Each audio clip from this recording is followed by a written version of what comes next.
A warning to our viewers. This novel contains images depicting death that might be unsuitable for some people. Viewer discretion is advised. Dark Angel Chronicles, Book 1, Chapter 2. My Dark Angel. By Francisco Camaño. I felt dizzy, kind of like how people feel when you are crouching for a while and stand up too fast. This is something that always happens when I have these strong flashbacks, every time I focus too much on any of these memories that jolt my brain. So much death, dead German soldiers, dead soldiers from other countries, dead civilians, and him, always him, his fierce face, dangerous, predatory. I miss him. I shook my head as if that would help me get rid of those images and stared at Susan while she continued to study the pictures and documents she was pulling out of the folder. I felt it was a good idea to grant her the time she needed to absorb what I told her just minutes ago, and while she was doing that, I felt a question forming up in her mind and how she struggled with it until she could not do so anymore. I know you asked me to wait until you were finished, but I stopped her. For a moment, I wanted to see Susan's reaction to this craziness I was dumping on her, and it was obvious to me that even though I wanted to go on with my story, I will have to give her the chance to ask me things from time to time. I think you are entitled to ask me anything you want now. I understand it is a bit too much, I said and waited. From mind reading, to German assassins, to a mysterious savior and gore, so I granted her this time while I read her mind. I needed to be very careful and make sure she was taking in this the right way, if that was even possible. I honestly don't know where to start, she replied. Let me help you out. Most of the things I said are not reflected on the documents you have in front of you, and yet they happened just as I said so. I explained. You know what killed them? She asked. I think it makes sense to you to say it like that. I reflected for half a second. But yes, I know who killed them, I corrected and affirmed to her. But how can you be sure you know this? And is what I can't get my head around. That is a fair question to ask, but it is one I am not answering right now. I will, I promise, but further down the road if you allow it. I pleaded, and she nodded. So, there is more to this than just what you said, she assumed. Much more. This is just one of the many memories I have now, and that are not mine. Like I said, reading minds is not the only thing that was left behind when what happened, I explained. But she pressed me. Not that I am surprised, and when I thought about it, her being engaged was a good thing. I can't imagine anything else you can say that will be stranger than you telling me you have memories from things that happened long before either of us were even born. She said. It sounded more like her speaking to herself than anything else, and all I could think is that she had no idea. She continued. I am just trying to make sure I understand. So, what you are trying to tell me is that you have all these memories from what happened back then. But you have never been there. I mean, of course you have not, for you would have to be over 100 years old. But still you actually feel. No, you believe you saw this? She asked, and I can understand why she could not grasp the concept, but I was glad, like I said, that at the same time that she was at least trying to understand what I was trying to explain to her, she was not just going on the "my friend is crazy" route. Yes, that is exactly what I'm trying to tell you, I said, plain and simple. But how can this be? I mean, how is it possible for a person to have the memories of another person? First, you must stop thinking this has anything to do with what you know is normal, or even with what you understand is normal, because it isn't. Second, I honestly don't know how all of this is even possible.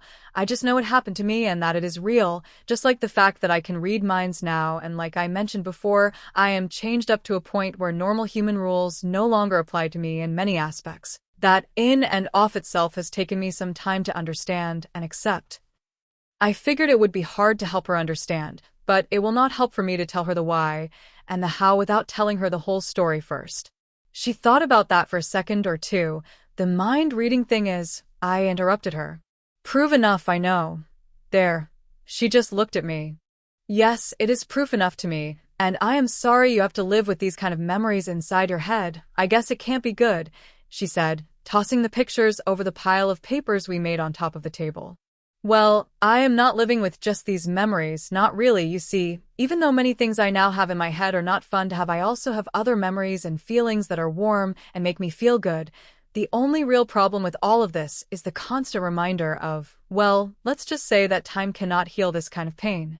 She looked at me for a few seconds and stretched out her arm to hold my hand as my eyes began to crystallize, like it always happened when I remembered certain things. "Please tell me what I can do?" she asked, obviously knowing that I was in some kind of pain. "You are already doing it, Susan, believe it or not. Just by being here and letting me share this with you and not getting up, running away from me is helping me a lot," she smiled. "Okay, let's hear it." She invited me to continue while she downed what remained of her glass of wine and poured herself another full glass. Good. Alcohol will definitely dull the impact, I hope. It is rather strange how life starts to unfold itself. Events start to happen without us knowing, and certain actions of individuals that you might not even learn about otherwise guided by these events until, inevitably, more than one path crosses over the other one, and sometimes with catastrophic consequences, but in other occasions with amazing things, too, even though if such things may, sometimes, also be terrible. "To meet the one who gave me this," I said to her, while I pointed at my head with my index finger, "carried a lot of things with it, and please believe me when I say, almost all of it was great, beautiful, amazing, unreal, and irreplaceable, but it also bring other things, bad things, dangerous." I made a pause. Every story has its bad guys, and as much as it bothers me to talk about them because a high price was paid, it is important, I started to say, these events happened recently and came at us suddenly. This, I guess I can say, the world I am a part of now has rules, very strict rules, some that I am breaking right now, but because of these rules we didn't know we had enemies. I didn't know there would be enemies, and because of the rules these shouldn't have happened, and that is why it caught us unprepared, but plans were made, vengeance was planned, vengeance was executed, and a price was paid. I started to explain. Remember, I just said that this world is practically unknown to all, but a few of us are now part of it. Yes, although I don't fully understand what you mean. And I didn't expect her to understand. Okay, there are some people who know about things. Many don't have the details I have, but they know there is something else out there. Some have a good idea of what it is. Some know exactly what it is, hiding, elusive, but yet always there. History is plagued with clues if you know what you're looking for. So with some knowledge and resources, you can actually learn a lot and start to believe, even if you never get to see things firsthand. This part of the story has to do with one of those people, a very powerful man who wanted what he had, meaning the one who gave me this gifts, and one of the reasons why I am here right now. "Are you in danger?" she asked, scared for me. "No, he will never harm anyone ever again," and she remembered the story about the German soldiers, understanding what I tried to imply. I started to create the background for this part of the story. "You saw in the news about Dr. Rudolph from Rudolph Enterprises, right?" I asked her, something more attuned to current events happening. "Yes, everyone knows about that." I made a face, and she understood. "There is more to that, too?" I nodded. "Well, not everything you think you know is real. Let me give you some other details no one else knows about," I added, and continued to tell my story before she continued with her questions. In reality, Dr. Rudolph was not who we all thought he was. He bribed people and even killed people if he couldn't get his way by bribing people. If you remember what happened to the chief of police, his car was bombed when he was coming back home. Susan had her mouth opened. Yes, it was him, but he was not working alone. We are talking about a full network, and the more I talked about it, the stronger his memories manifested inside my head, memories he got out of Rudolph's mind the moment they met in person, as if he was reading an open book.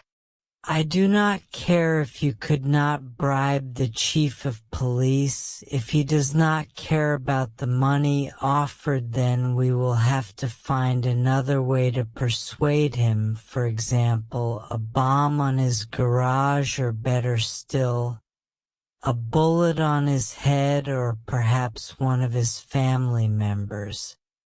Am I making myself clear, Robert?"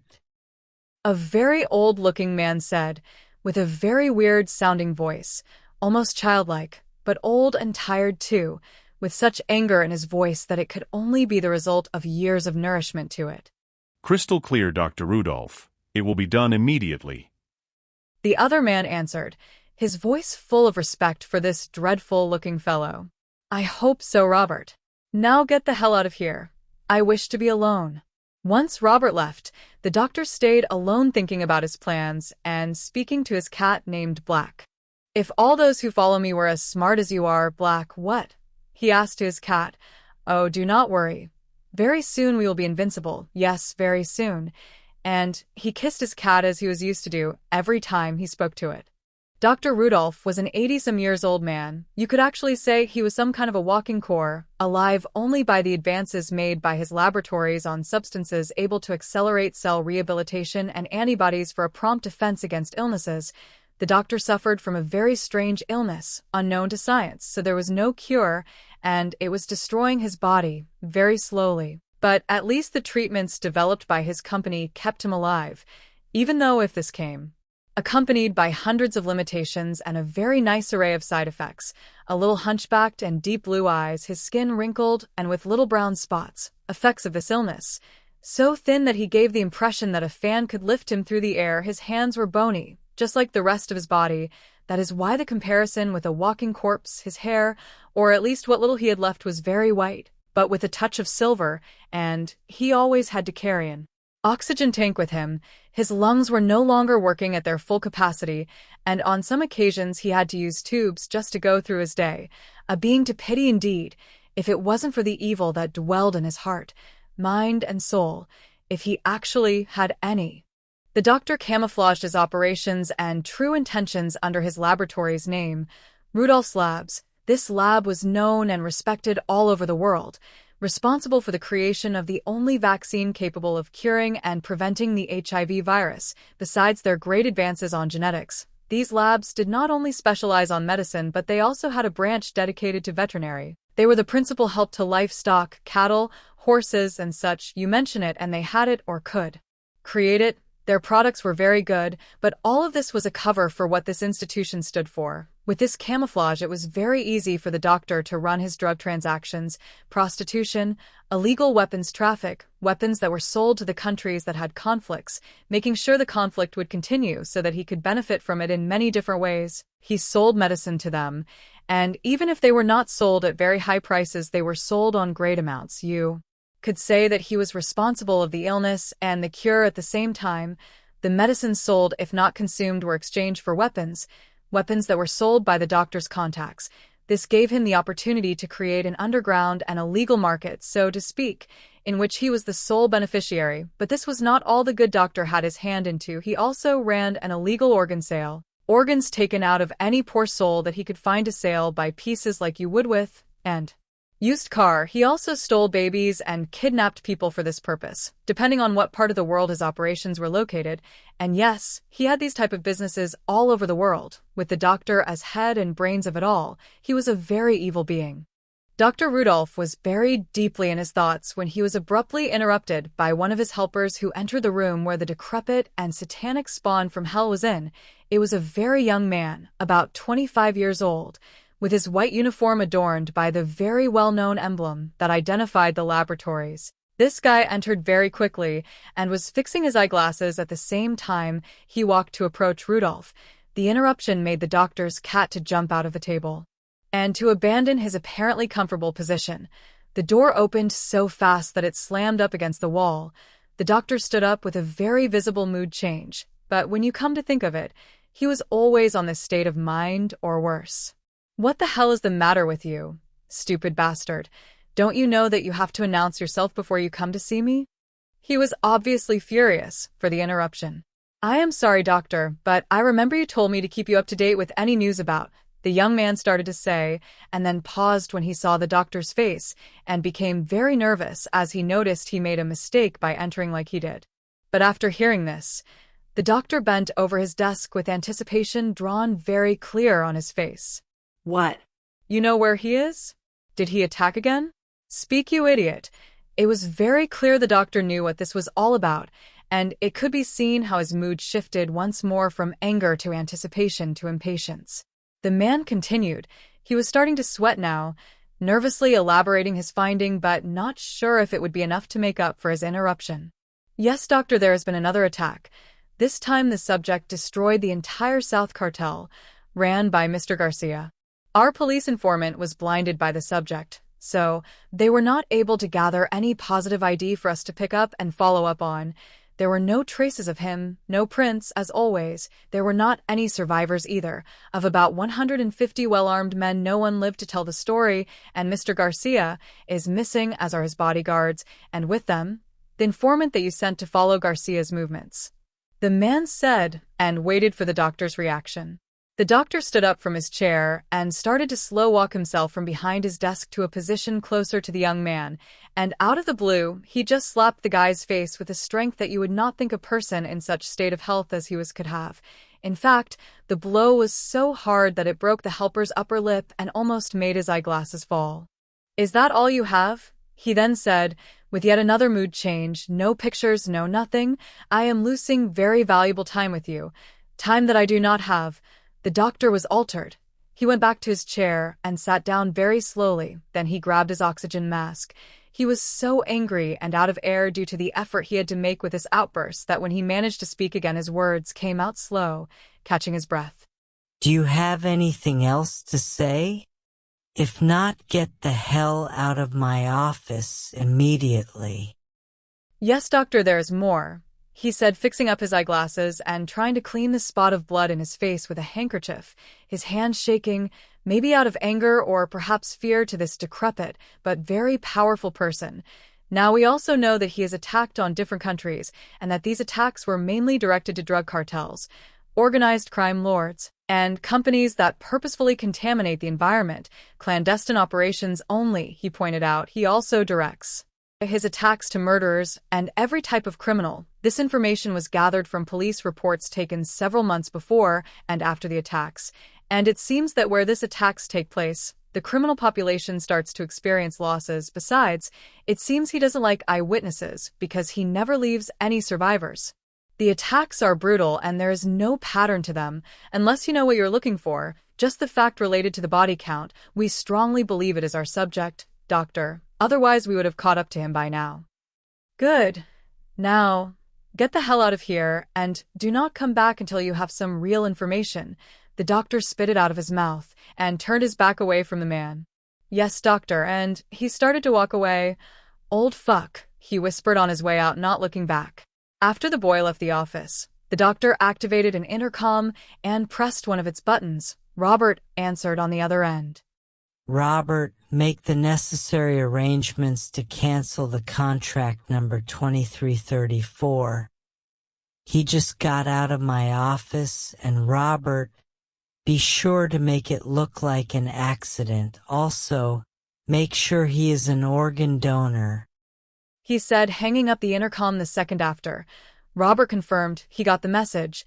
"Very soon, Black, very soon," said the doctor, returning his attention to his cat.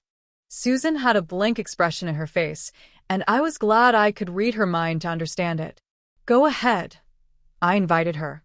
Somehow that you are telling me that one of the most famous characters of our modern days was in fact a hardcore criminal seems to me bottom line news if I am reading the underlines of what you are telling me. Susan is smart. I agree, but that is not what you want to ask. I challenged, not wanting to say it myself.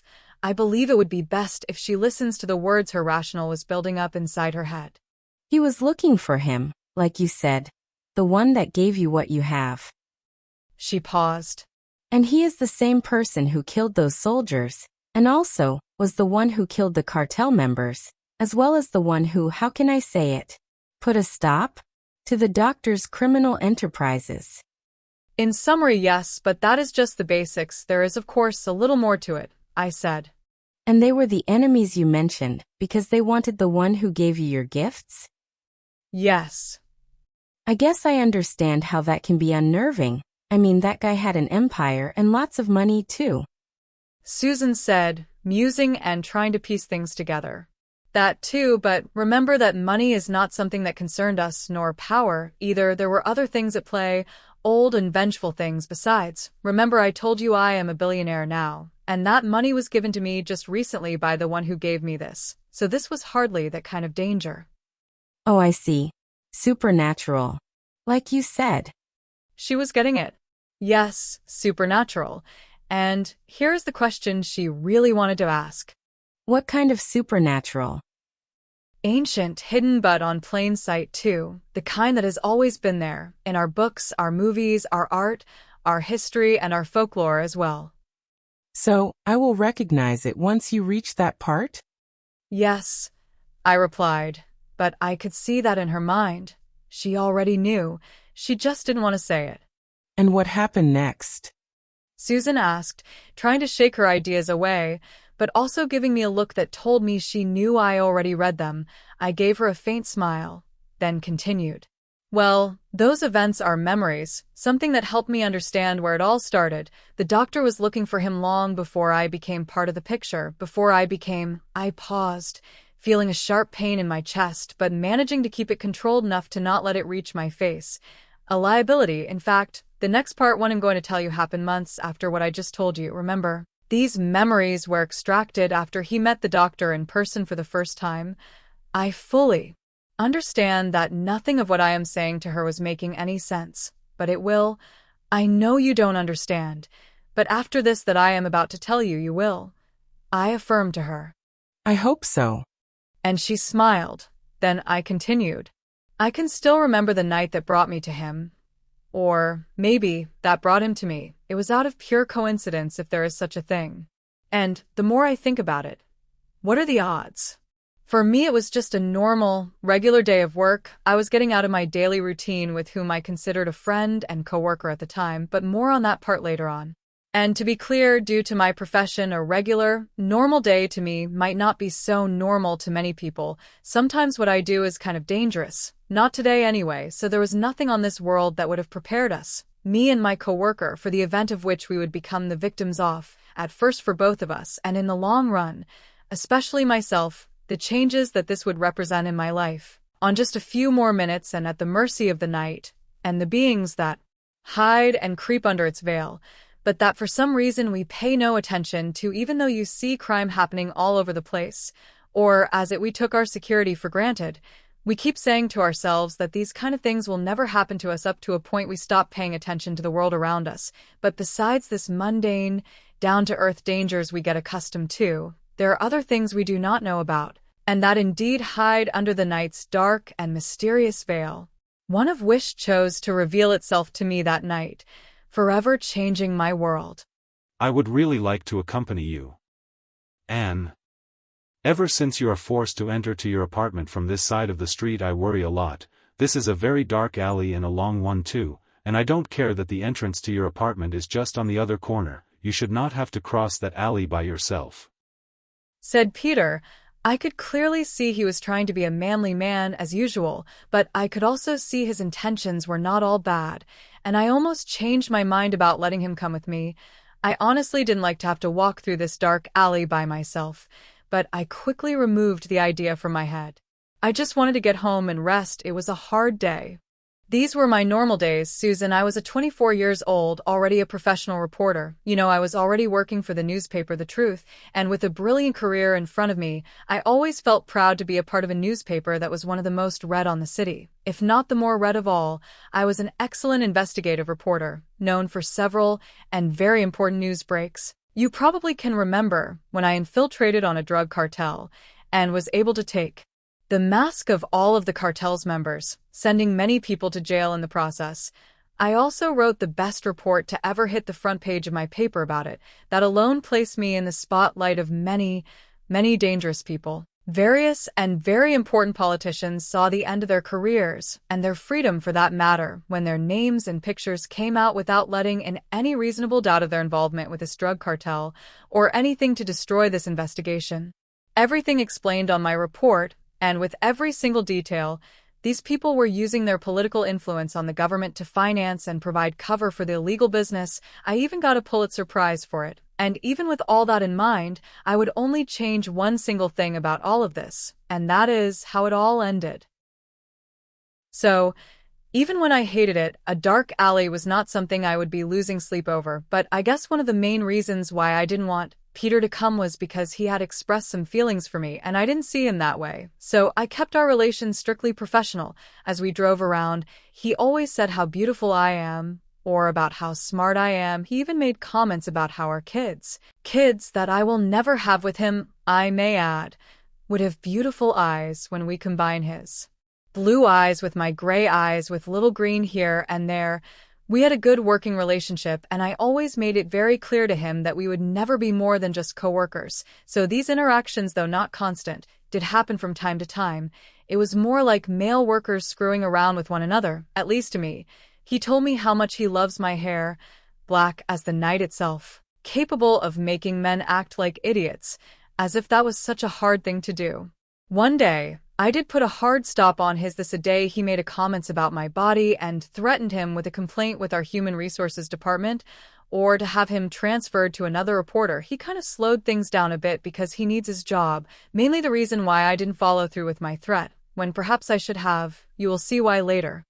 As I spoke, I kept monitoring Susan's thoughts, and I read she also thought that I am a very smart woman. When my mind is fixed up on a specific objective, I would not quit until I found what I was looking for, attitude that has placed me life in danger more than once.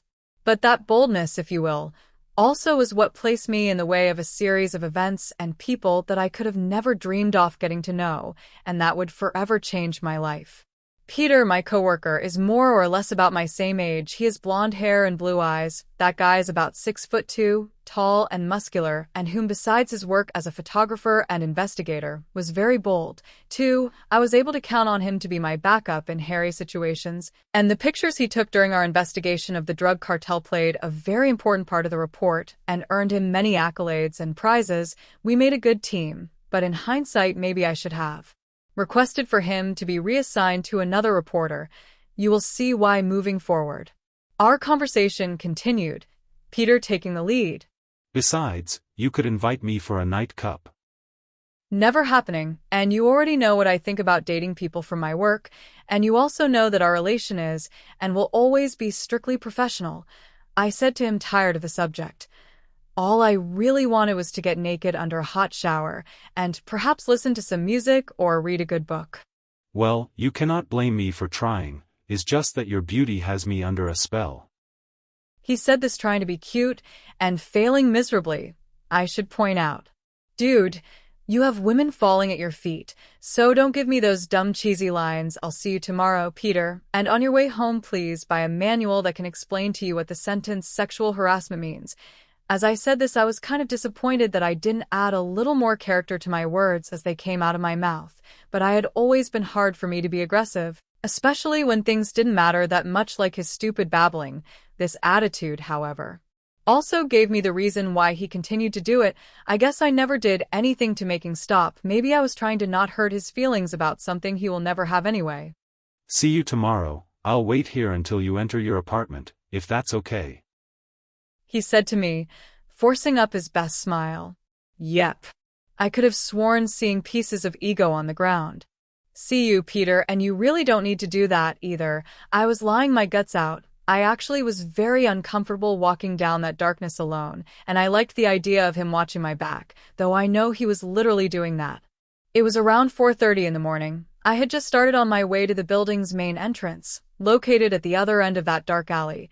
It was so dark that very soon, Peter was not able to see me anymore. I just kind of mingled with the shadows that reigned on that place.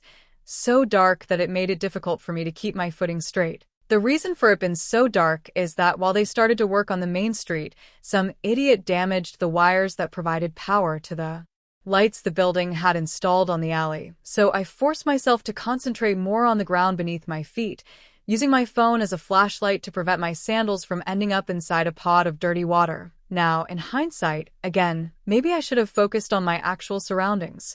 I appreciated that even when he could not see me anymore, he waited anyway, as he always did.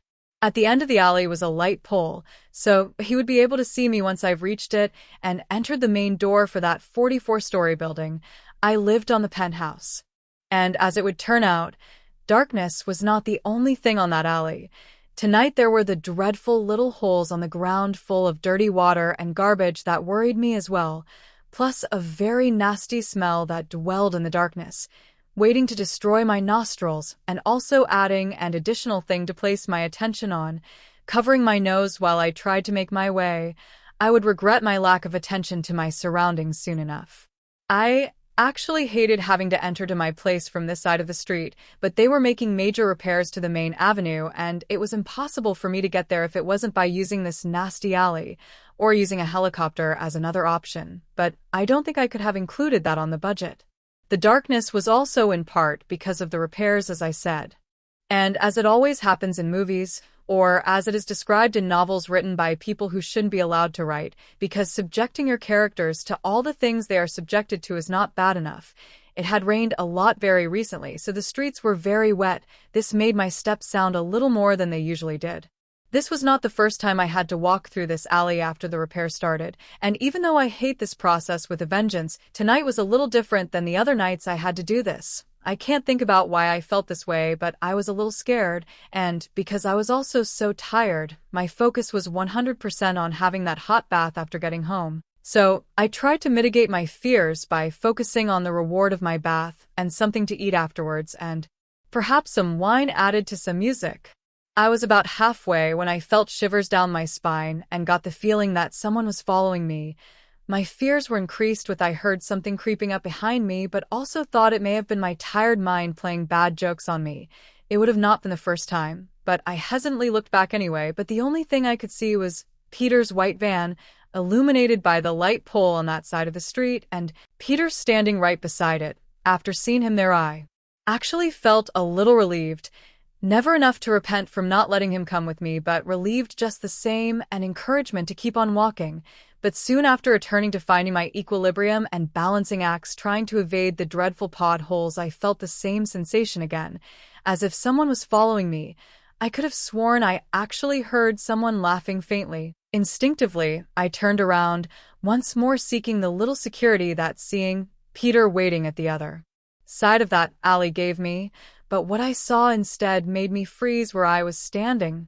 I could feel my body getting colder when I saw the shape of a man standing between me and the sight of Peter's van. The panic I felt was so great that I was unable to scream. All I could command my body to do was to start walking backwards, without taking my eyes off the man's silhouette and with both hands covering my mouth. My eyes were getting watery, due to the startle I've just suffered, so I blinked quickly. My senses needed to be all in one place now, and I turned around quickly, trying to run away from him, but only to slam myself against someone else who had placed himself right in front of me. Now my screams could find a way out very easily. The impact seemed to push the air back to my lungs, and I was able to call out for Peter, accompanying my screams with the word help. Peter screamed out my name and started to run to my aid, but he was not that close to me. The alley was kind of long. When I came to my senses, I noticed that now I was surrounded by 7 men. They seemed to have been waiting for me. It seems like everything was planned for some time now. You are more beautiful than what I expected you to be now that I can see you up close, said the first one of them, with both of his hands grabbing me firmly by the shoulders. I could smell the stench of alcohol and sweat emanating from his body and started to feel sick because of the thoughts that came to my mind on that exact moment. And now, I felt like crying. Then all of my fears were confirmed when shortly after saying this, he ran one of his dirty hands from my shoulder to the lower back side of my left leg, still grabbing a hold of me with one of his hands. Yeah, and you feel much better still, he continued to say while he laughed. It seems to me that we are going to have a very good time, another one said while he approached us. Oh, you can say that again. Now I felt lost. Please take my money, the keys to my apartment, but don't hurt me, please. My voice sounded broken because of the fear I felt. Now, when I think of these words, they make no sense to me, pleading for mercy to men like that when it was clear they were there for one reason, and it was not robbery. I have read about these things in the news, and being a reporter on my early years, I had to handle cases like this too often, and I knew exactly what was just about to happen. Sure, we will take your money, said yet another one of them, speaking from behind me, too close to me. And everything else as well.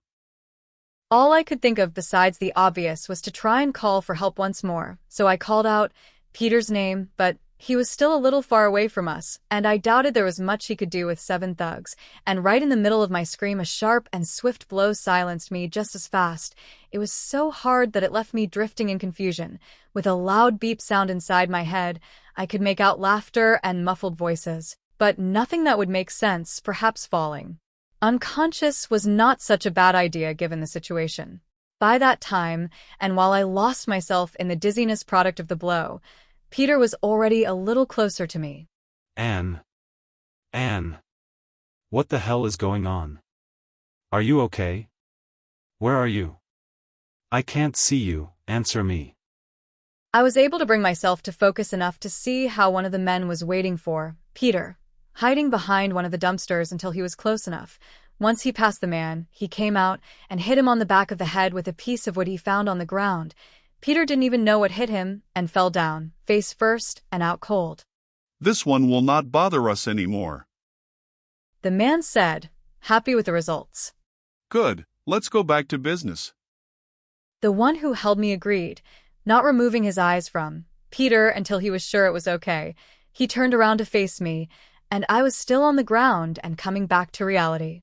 Hold her arms, I am going first. He ordered to the one behind me as he kneeled down at my feet. I had lost one of my sandals with the commotion while I was trying to kick him away from me. He separated my legs and started to touch me. I tried to kick him again, but he just held me while the one behind me held my mouth shut, muffling my screams. Oh, this is going to be more fun than what we expected it to be. We are really going to enjoy this, he said, with a grim look on his face that was visible even in all of the darkness that surrounded us. And now I felt this was it. I started to think about lots of things that I will not mention. But hopelessness and regret were on top of the list. And when I was getting ready for what I was sure was going to be my grim destiny, there was a voice that came to interrupt them on their devious plans with me. A voice that broke the dirty concentration all of them had over myself. What was said could not be fully understood by me at the time, not because I could not make out the voice, but because I didn't understand the language the voice used at the time I heard it. But now that I do, what was said was, "You will all regret this day."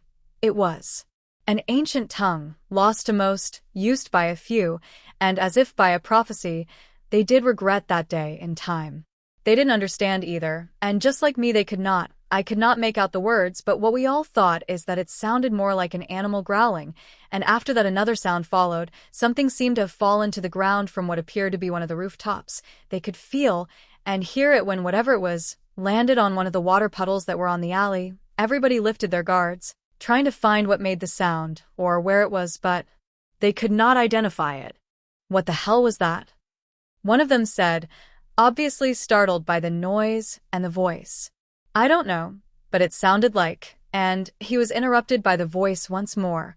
Only this time the voice was deeper than the previous one, and it seemed to be originating from one direction and all directions at the same time, making them lose the color on their faces out of fear. None of us were able to determine where the voice came from, myself included, but we all could hear there was something wrong with it. It was different to anything we knew, as if it was been subjected to a distortion of some kind. The difference now is that it was very clear at the same time.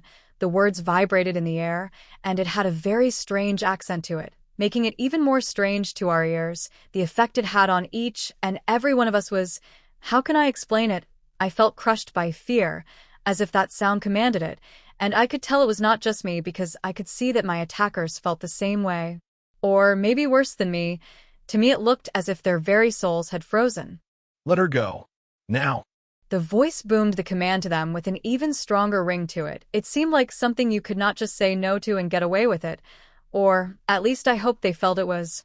Or I will dismember all 7 of you, limb by limb, while the other one knows that he will be next.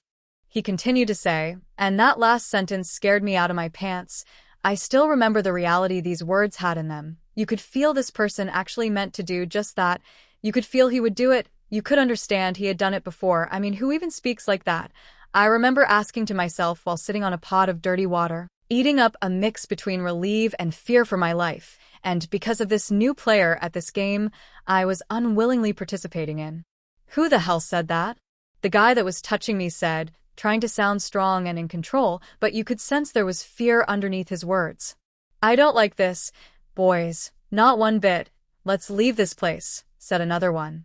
While I felt relieved, it was working, they were scared, and I couldn't remember a happier moment for me prior to that night. the commanding voice said once more, and now, after the fact, knowing what I know about him, the only reason why he was giving them that chance was because he didn't want me to see what he wanted to do. He was, in a way, not just protecting me from them, but also protecting me from him too, from what he is, from what he was capable of. The sound came from a different place. It seemed like from a side, when previously it might have been in front of us. I was trying to point it out, make out where he was hiding. Why? Beats me, I just wanted to see. One of the men slapped the face of the guy that was suggesting for them to leave. Shut the fuck up, he snapped. Well, it seems we have a hero among us, right, boys? He was not scared, or at least he seemed not to be. There goes my happiness, I said to myself. He continued to say, Hey, hero, why don't you let us see you? Maybe we will let you join us on the fun if you want. But I warn you, I am going first. Then you can discuss your turn with the others and content with whatever is left. While he was speaking, playing tough, he was looking to his surroundings, trying to find the guy. It was as if darkness itself was able to speak. You hurt her, he said, referring to the one who hit me before, and what came next is hard for me to put into words even now. A blur came towards me. I saw it, though I couldn't distinguish the shape fully. Like a flying black solid mist is the closest thing I can think of, and just as fast it whooshed by us, and the man that hit me went off flying until he landed, face first, against the nearest wall. The sound his body made, bone hitting concrete, air coming out of his mouth. Way too fast. Not to be painful, then silence. With everything that is fucking wrong in this world, people like you, who think their top predators are the worst. If you only knew how much I fucking hate rapists. He said, his voice sounding like a growl almost, and I honestly could feel his hatred in them. Wait a minute, I said to myself. Human lives? What other kind of life was with me at this dark place on one of the worst moments of my life? Oh yeah, there was an even worse moment than this, but I will tell you soon enough. These words haunted me for the rest of the night. Human lives. I could not make anything of it, and I could not understand why I was thinking about that particular thing with everything that was going on at that time. Perhaps psychological intimidation from his end, or something like that. We were all freaking out. What the hell happened? One moment that guy was in control of the situation, and then he ends up hitting a wall, face first, a few feet away, not moving. Who the hell is this guy? Or better yet, what the hell is he? I guess it would be needless to say that my attackers were disconcerted. One of them called to the guy several times, but he didn't answer. He was not even moving from where he landed, and the others dared not to move to check on him. Then the one who was doing the talking swallowed hard, but doubled down. I honestly don't know why. Maybe he was just too stupid to realize that what they were facing was not normal. Oh, yeah? Then I guess you'll really hate us when we use her and then kill her. Or better yet, maybe we will take her with us and try to make some money out of her. I mean, she is smoking hot. That guy said. I try not to focus much of my attention on these words, though they frighten the hell out of me. Instead, I focus on whomever was trying to help me. He sounded too confident to be bluffing. I started to think that maybe he was armed? I don't know, but he seemed to know something we didn't. And before I could bury myself in that line of thought, I was distracted by something else. I could have sworn I heard some kind of animalistic growling noise. I paused for a minute, my mind getting swarmed by these experiences plus all the other ones that are not mine. I was, after all, trying to control two minds inside one head when you think about it. Oh my God, and that is horrible. I had no idea you went through something like that. I am so sorry, Susan said, hugging me while I tried to gain control of my brain.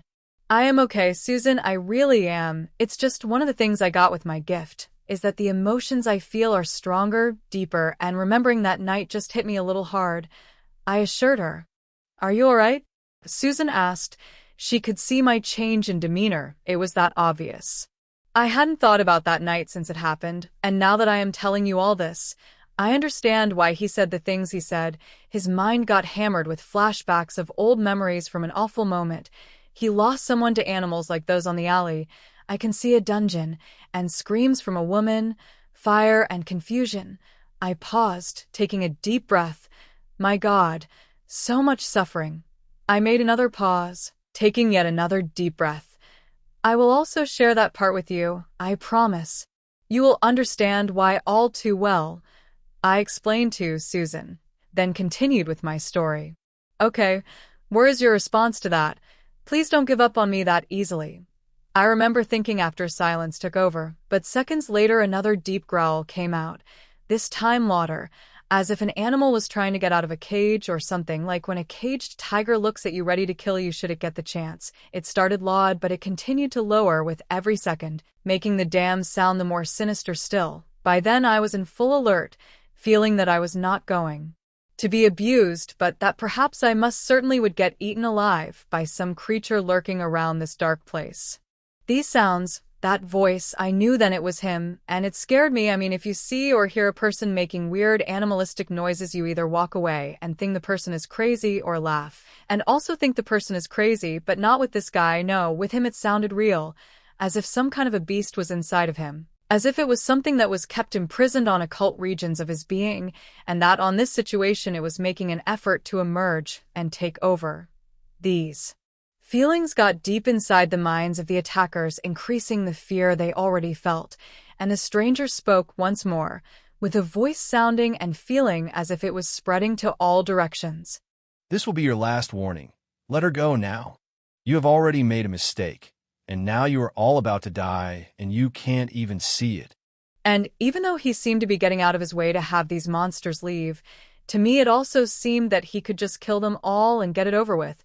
He sounded that confident. I guess I also thought that they should have sensed the danger they were in. Why couldn't they? Or maybe it was my wishful thinking trying to make me feel better. Then we could hear the sound of someone taking a very deep breath, and we could all hear it. We also heard when he exhaled. We looked to all directions again and again. The smell of death and fear cannot be confused. He continued to say. Now I was sure he meant it literally, and I was even more frightened than before. And who the hell speaks like that? You are so brave and so good with words, but why don't you come out and show us all the bad things you will do to us? Why don't you let us see you? Come on, let us see you, you son of a bitch. Why the rush? I thought we were going to have fun, to enjoy things, just like I'm enjoying how you actually believe you will win this, that you're still in control. He said, sharp, playful, and sarcastic at the same time, like a cat toying with a mouse before it kills it. He was just toying with them. I could tell back then, and I know for a fact that's what happened. I have a lot of experience with lowlives and informants to make out when they were playing around with me. Just like I said, like a cat plays with a rat right before he eats it, and this thought alone sent shivers down my spine. Something was just about to happen. It is like the calm before the storm. And he liked to do that. He loved to toy with his victims. He liked to make them lose control over their actions, to make them lose their minds. And with these guys, he was, as a matter of fact, having fun. And it is important to understand that it was not just the words. There is something about them that forces a reaction on us. Something ancient, perhaps embedded in our DNA, that tells us the danger is real. That is how it felt. But yes, he was playing with their minds up to a point that some of them didn't know what to think or what to do, making them erratic and forcing them to focus on him and not me. He was achieving what he wanted to, taking the danger away from me and onto himself. Given the fact that they declined the opportunity to leave when he offered it, this whole thing was coming to an end. Enough with the talking. I am the one who will show you who is afraid. Just let us know where you're at, and we will give you a taste. Another one said, trying to reclaim control. Is that what you want then? I could have sworn he was laughing at them. I was freaking out now. I mean, 7 men probably armed, 1 fragile woman too scared to do anything at all, not even scream, and still he was making them angrier all the time. But the scariest part of it all was that I felt how something was building up, something that, for the life of me, I was not prepared to see. Stop talking and come out of your hole. Asshole. Come on out from where you are hiding and let us finish this. We have wasted enough time as it is, he screamed. Nobody else was talking, and, to be honest, the rest of them actually might have wanted for him to shut the fuck up. They were no longer having fun with the situation, and I am sure at least 3 of them were kind of looking for the exit sign, just in case. Do you really want to see me? And this was the point of no return. A deep silence took over all of us. To me it felt as having my ears full of water. Then I looked to my right side, and I saw something that was starting to move from the darkness to the little to no light we had on that place. I am positive I saw this man, and a very evil-looking smile painted itself over his mouth. It was amazing how close he was to us without being seen. And then I noticed that as his lips moved away, while he smiled, they showed what I think were fangs. "Here I am," he said with a very calmed voice. Yes, freaking out big time. Very slowly, he allowed himself to be seen. This character didn't just come out. It was as if he pushed the darkness away as he walked forward, allowing whatever light there was on that place to touch him, as if darkness was delivering him from another realm parallel to ours. He was close to the man that was asking for him to show himself, but he still didn't know that the stranger was there. I mean, it was his voice. You could hear it, but it sounded as if it was been projected or something, and even as close to him as he could not feel nor see him. None of them were able to, just as if he was not there. I did see him the moment he stepped out. It may have been the combination of being scared out of my mind and having been hit in the head by a man twice my size, but once I focused, my eyes wide opened, I could get a good glimpse of this figure. Strangely enough, though, it was not his figure I noticed first. It was his presence as it was taking over my body. I felt in danger, as if some ancient survival instinct inside of me was trying to tell me something in a hurry, as if I might be in more danger now than I was before, but I was still a little out of it because of the hit I took. Confusion and desperation took over me, and the only thing that came into my mind was to cry out for help. Then one of the men turned around. "Shut the hell up, you stupid bitch." While lifting his right hand with the intention of hitting me once more, all I could do was to lift my hands to protect my face. "Please don't," I said, but the pain never reached me, so I looked from behind my fingers to see what happened, and this time I saw the stranger, very clearly now, as he was grabbing the man's arm while looking at me on the ground. The expression on his face could not be defined, and I could not remove my eyes from him. His attention shifted, dropping a very cold gaze onto the man whose arm he had on hold. Now that face, my attacker's face, I mean, it was a weird combination between fear and pain, as if his arm was been grabbed by vice grips held by some kind of demon. He could not even twitch, less free himself from that hold that was obviously painful, as per the expression on his face was telling me. The criminal finally, after a few seconds, tried to warn the others, but he had no time to make the sound come out of his mouth, for the stranger twisted his arm with unnatural speed.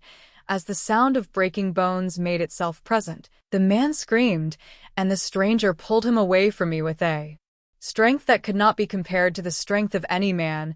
This guy passed in front of me and some of his friends flying and crashed against a nearby wall. The impact was so hard that he almost smashed his face on it. The guy finished on his back down on the floor, motionless. Was he dead? I cannot tell, but the sound he made when he hit the wall told me it was painful. "There he is, behind us," said another one of the men, but he was not able to complete the sentence, interrupted by a gargling noise caused by whom had become my savior, who, with the same incredible speed, grabbed him by the neck and kicked him on the right kneecap, the same bone-breaking sound returning when it cracked under the blow. He was not so close to him as he was to the first one, but somehow he seemed to have teleported to a grabbing distance, and with the same unnatural speed, he lifted the man from the ground with only one arm, while he screamed and his feet were kicking, trying to find a solid surface under them. The pressure on his neck prevented him from screaming anymore, and then he was tossed at about 15 feet away from where he was. The guy elevated from the ground as if he was made out of paper, while screaming all the way from his point of origin up to where he landed. The fall was so hard that the guy lost consciousness the second he touched the ground, making a very weird noise when he did, a mixture of the sound the air made as it was pushed out of his lungs because of the impact and the weight of his body as it bounced at least 2 times when hitting the ground with great force. That man was much bigger than my eye protector. I would say he was about 7 feet tall, more or less, and he must have weighed at least 270 pounds judging from what could be seen. After throwing that guy away, he stayed in place, his back turned on us, allowing the others to see him now. Everybody was looking at him while he slowly turned around to face them, scanning them with his eyes, the most strange and penetrating look that I have ever seen in my life, and I am sure that it also was the strangest look they had ever received in their lives as well. It was predatory in nature. His stance almost grouching, his arms a little separated in both sides, his hands in almost a claw-shaped position. It made me think that if I could approach him and touch his body, his muscles would feel tensed, pulling in energy to spring into action. You could tell he was ready to sprint by the way he looked. Everything about him screamed, "You should be running." And now it is too late. His voice sounded almost like a whisper, as if he didn't want for them, or me for that matter, to hear him. It seems as if he was speaking to himself, but he was heard very clearly, and his words penetrated the ears of every single one of us. So we took them in, while one of my attackers was covering his ears and closing his eyes at the same time, trying to somehow defuse the effect the sound of his voice caused on him. They could hear a cat that started to run away, perturbed by that strange voice. The fear they already felt was increased by 1,000 with each passing second. They all felt their destiny was the same, to die by this man's hands, knowing every odd was against them. In the meantime, the stranger kept silent, same that was respected by everybody, including me, and submerged into that silence, he just stood there, not moving at all. Even standing still, he looked unnatural. I have never seen anything like it. He looked as a toy fresh out of batteries, but not completely lifeless. It seemed he was thinking as he looked at them, and even thought he was facing the bunch. They could not make out his face, and they tried. They dared not to say a word, and their bodies seemed to be paralyzed. They could only stand there, looking, waiting for something we all knew had to be bad, something we all knew was coming at any moment.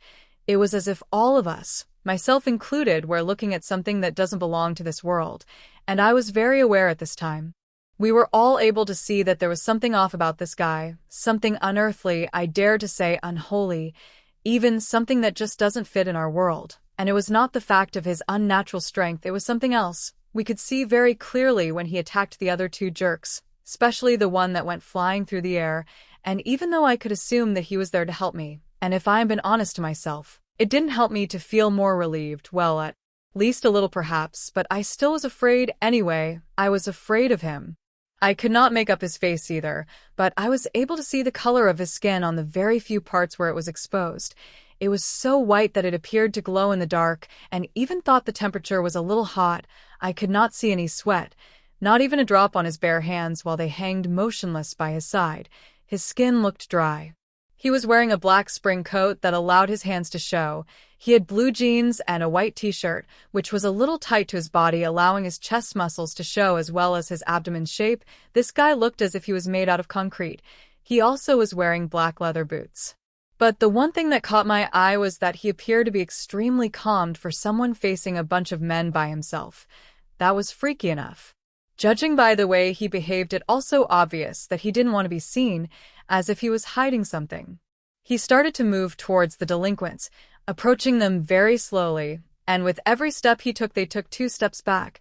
They were so scared that it may have been possible to hear the beating of their hearts and their agitated breathing simultaneously. And to add more mystery to all of this, his steps could not be heard.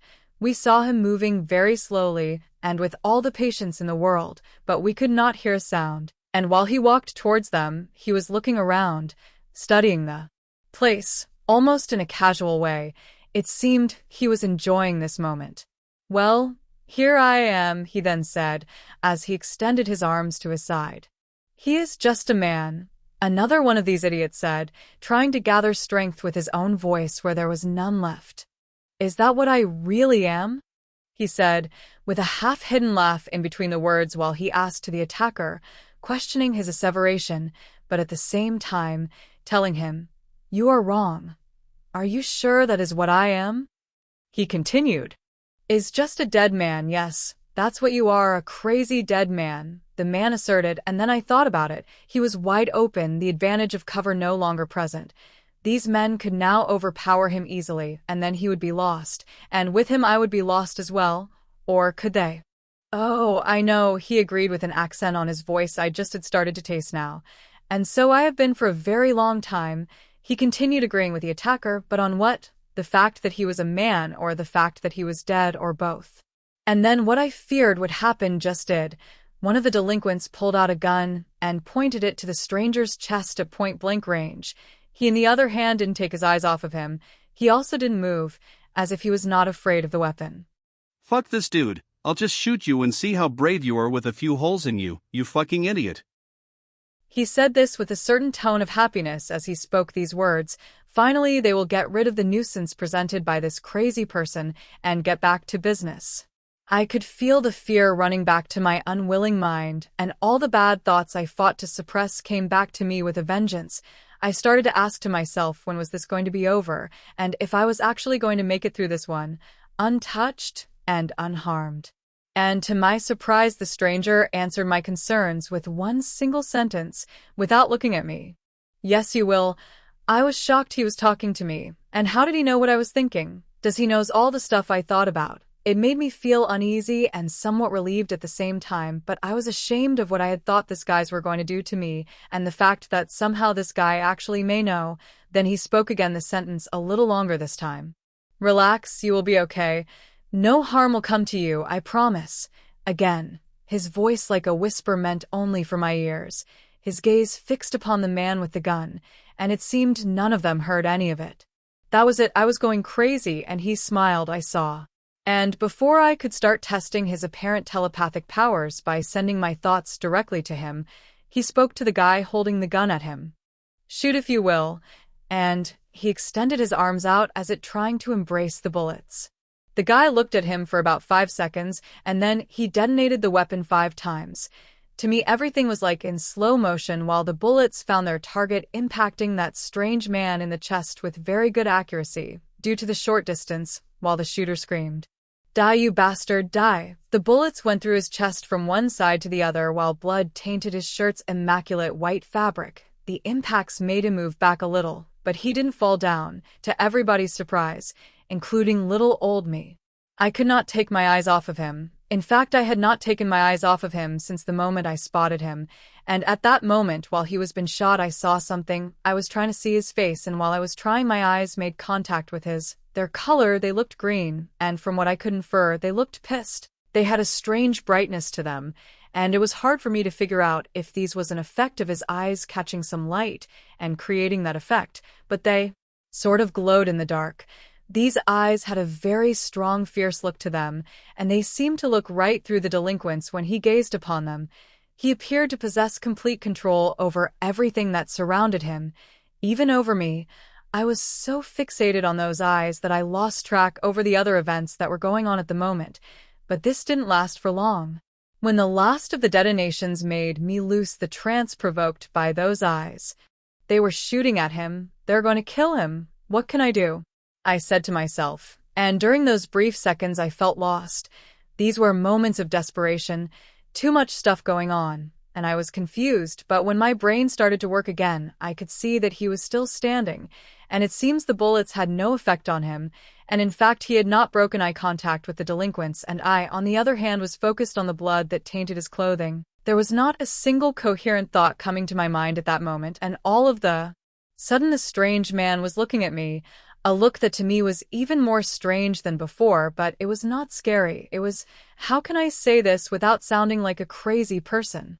Honestly, there is no way, so here it goes. It looked like when you look at someone you want to protect but are also worried that person might get hurt, but he doesn't know who I am. That made his look the more intriguing, or perhaps I was just imagining things. All the bullets made a buzzing sound in the air, but these didn't make him lose focus, his eyes now on them, very threatening, as if nothing had happened. They could not believe what their eyes had witnessed, and were all frozen by confusion. How is it possible that someone could withstand several discharges from a .44 Magnum and still be standing? That is just not possible. Even if you are wearing some kind of body armor, at that distance you are bound to have something break inside of you.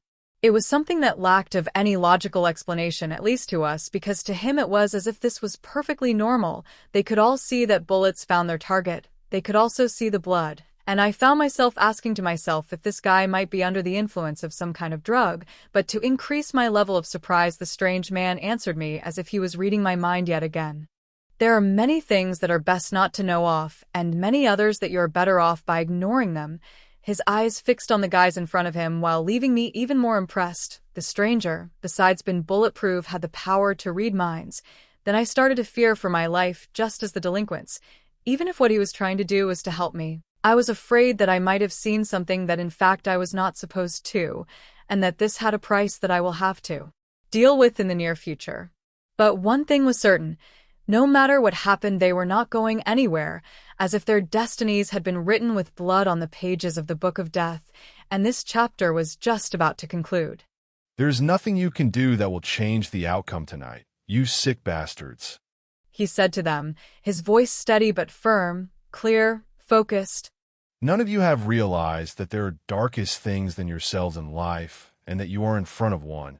And I will make sure that you never harm anyone again, because certain evils can only be corrected by death.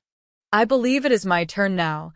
The stranger's eyes looked as if they were burning inside their orbits, and in the meantime these criminals were just there. Well, I really don't think they could have moved even if they wanted to. Their expressions were of complete terror while the ambience turned yet heavier, as if the air itself had moved away, giving way to this feeling of weight. It felt very uncomfortable. Everything turned into some kind of thick feeling, asphyxiating. And the stranger drew a very sinister smile on his face again, and as I looked I saw how his eyes, deep, almost glowing green, started to change color, slowly but obviously intentional, as if commanded, allowing a yellowish color to tint them and making them even more noticeable by the criminals who were probably regretting not taking him on his offer of leaving this place. The fear was also hitting me as well, and I continued to follow his every move, uncertain of my future. Yes, his eyes were yellow now, so yellow that they made a very strong contrast with his white skin. His smile went on and on until we could all see very clearly that it was not a smile at all. It was a menacing gesture, similar to what wild animals do when they want to threaten an opponent, and very slowly 2 pairs of fangs started to show up on his upper and lower jaw, similar to the canines on a wolf, but longer. At this point, even I was freaking out so much so that I started to crawl back, trying to get away from him almost with desperation, stopped only by the wall that was about 2 feet behind me, but I continued to push myself against it, as if I might be able to go through it, and got startled when I made contact with the wall, allowing a little scream to get away. The stranger noticed this. Even though he was not looking at me, he knew what was going on in my mind. Of that I was certain. And he turned his head a little to the left so he could look at me, but quickly turned his attention back to the criminals. He started to advance towards the delinquents who by now were scared out of their bodies, so nervous that you could almost hear the sound of their bones while they trembled. One of the men, the one that held me in place when all of this started, spoke volumes with his body language. You could clearly read fear was dominating his every thought just by looking at him, even though he now had a knife on his right hand with which he was threatening the stranger while he spoke, waving the thing around randomly and aimlessly. What the hell are you? Where the hell did you come from? Such a stupid question. Maybe you should be more worried about what is going to happen to you, instead of what I am or where I come from. You're not going to be around long enough to understand what I am anyway. And maybe you should also be asking yourself if it will hurt or if it will be quick. His voice sounded somewhat casual for someone talking about killing people, but it also sounded threatening, fierce, unmerciful, dark, and yet playful. And that feeling I had before came back with a vengeance. I could feel something was coming, something bad. And so it did when my protector jumped the guy that had the knife on his hand. With the same speed he used to attack that other guy that was sent flying through the air, and that was still on the floor, not moving. With that same speed, he violently pushed that man by the chest, making him hit a garbage container that was right behind him. The metal got twisted by the impact received from the man's body, clearly allowing all of us to hear the combination of sounds made by the air getting out of his victim's lungs because of the first impact from those powerful arms and the metal while it received the impact from the man's body. And before this guy could touch the ground, the stranger was already there with him, grabbing him by the jacket he was wearing and lifting him slowly up to a point where he found himself at the same level of the stranger's face. The guy was too busy trying to breathe again, his lungs completely out of air and making a very unnerving sound while he tried to fill them up again. Like someone having an asthma attack or something worse. The stranger looked at him for several seconds and placed a very powerful kick on the guy's chest with such speed and such force that sent him once more towards the garbage container, making that terrible noise again. The man just fell down. He was knocked out of his senses by the attack. I am sure something had to break inside of him because I could see blood coming out of his mouth when his head landed on the dirty ground beneath him, but it was not over. Very slowly, he turned to look at the man that was carrying the gun, and at the same moment both of their eyes met. The guy pointed the gun at me, and the stranger froze. Half a second later the criminal tried to speak, and as if triggered by some unseen and powerful force, he instantly attacked him. The guy didn't see what happened. I didn't see what happened, but he could feel the pressure his neck received when this angel of death, this force of nature, grabbed him by it, and with a quick movement with one of his hands, the gun went flying, and I heard the sound his wrist made when it broke. The guy could also feel how he was been lifted from the ground and pushed back at the same speed he was approached and picked up, and while in the air the weight of his body was incrementing the pressure on his neck until he felt the hard surface on his back. When they stopped once he was crashed against the wall behind him, the angle I had was just great. If that words fits on a situation such as the one I was in, they were right beside me, just a few feet away, and I could tell that what was really scaring the attackers was to see those fangs at just inches from his face. The terror was so great that he could not pronounce any word nor emit any sound, not even sounds of pain, pain that I am sure he must certainly had felt. The guy even peed on himself. I could make out the very distinctive smell, and then it seemed to me as if he started to enter into shock. I am sure that he was able to feel deep inside his mind how close to death he really was. Then I suddenly and instinctively found myself making a big effort to get up on my feet, and before I knew it, I was screaming at him to stop, even though fear in combination of the blow I received made me tremble. Then it just happened. He gazed upon me. His look was one of confusion. He could not understand what I was doing. These guys would have killed me after having their way with me if he had not intervened. But I could not allow this to continue. From my point of view, they had no chance. Neither did I. I was sure of it. But somehow I felt it needed to be stopped now before it got even uglier. "I will never understand human behavior," he said to me on a very soft tone of voice. I think I even sensed some sort of admiration on those words. His face showed his surprise, and his words got through me as if they were for my ears only, as if he had whispered them right into them. I was at a very close distance from him now. "Please, whomever you are, stop this. I think they had enough. Stop. Please just stop. Don't hurt them anymore. Not because of me. I could not live with it. Please, I know you don't owe me anything. But do it for me, please." I pleaded with tears started to pour down my eyes because of the fact is that I didn't want to have 7 dead guys in my conscience haunting me for the rest of my days, and because I was positive that it would have ended up with them been killed by this being and on my account. I gazed upon him at a much closer distance, and without realizing I was still approaching him, he could not make out what was it that moved me to feel pity for these men. It said so on his look, and I had the feeling that he was scanning me, and I can honestly say that I've never been looked upon like that in my entire life.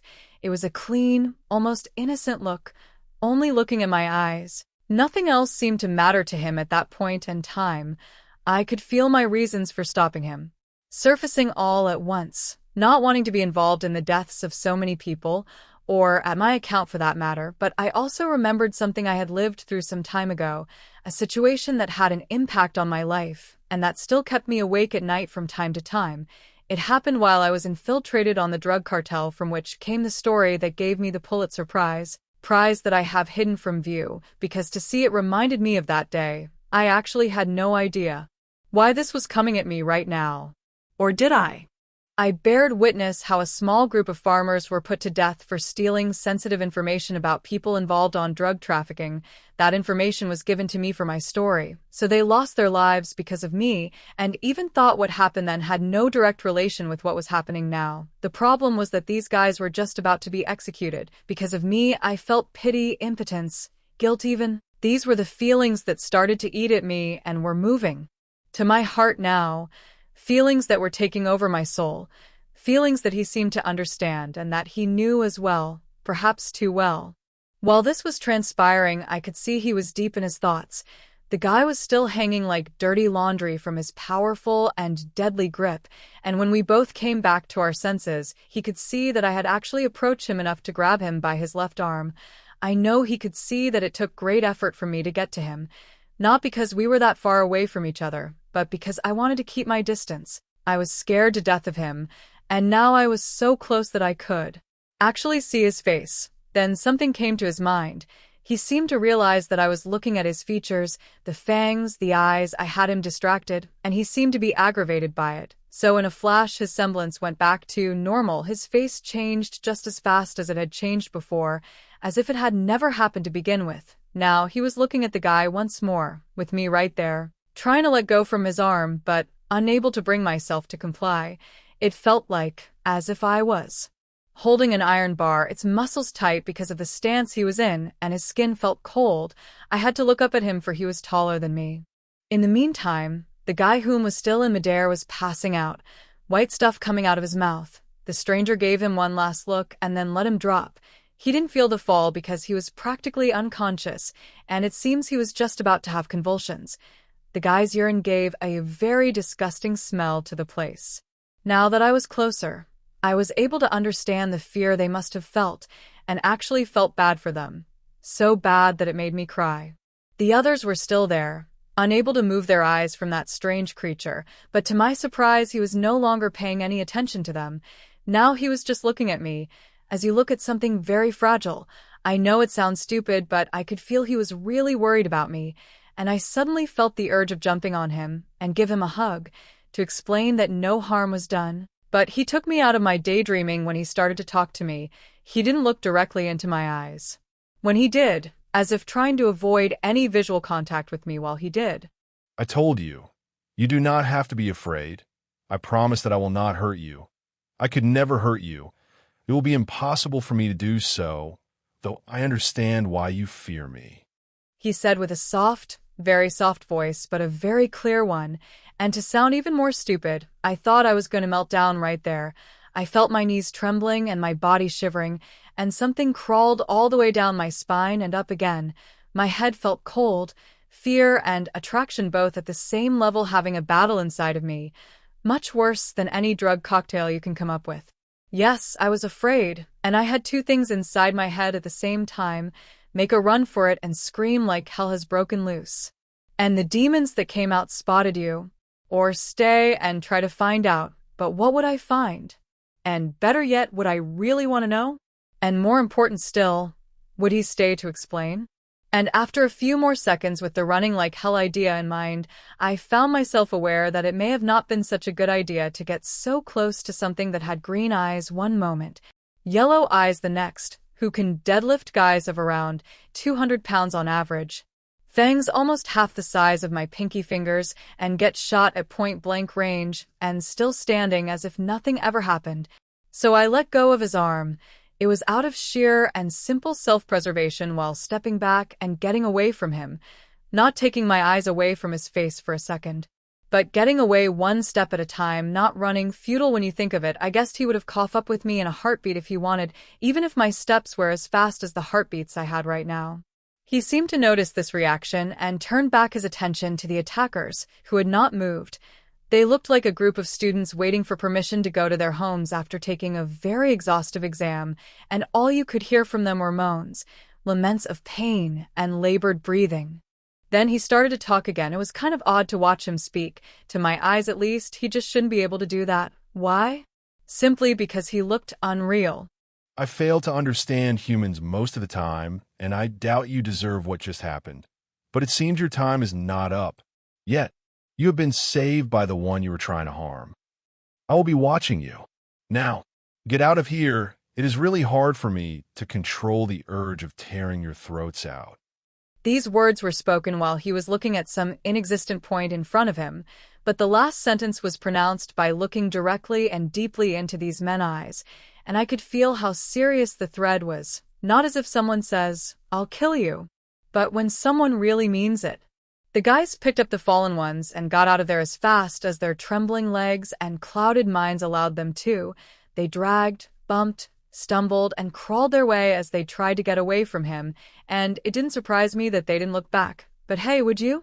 I know I wouldn't. It was fear on its purest form. These guys passed by. Peter, whom was just returning from his trip while making some strange pain-related sounds and trying to get up on his feet. I had completely forgotten about him. And out of the blue, he asked me something without looking at me, but at these low lives while they were fleeing for their lives. And then he whispered, "Would you be very upset if I decided to track these bastards down later and make sure they never do this to anyone again. I froze after he asked, and I looked at him. He was still looking towards the direction these jerks took. I could not see them anymore, but I was sure he could, and I understood he was in fact asking for my permission. He continued. I mean, if you found out later that I found them. Oh shit, this guy was serious. He wanted to find them. Yes, I wouldn't like it, I responded. I understand. He sounded accepting of my decision, but not pleased. Would you do me a favor then?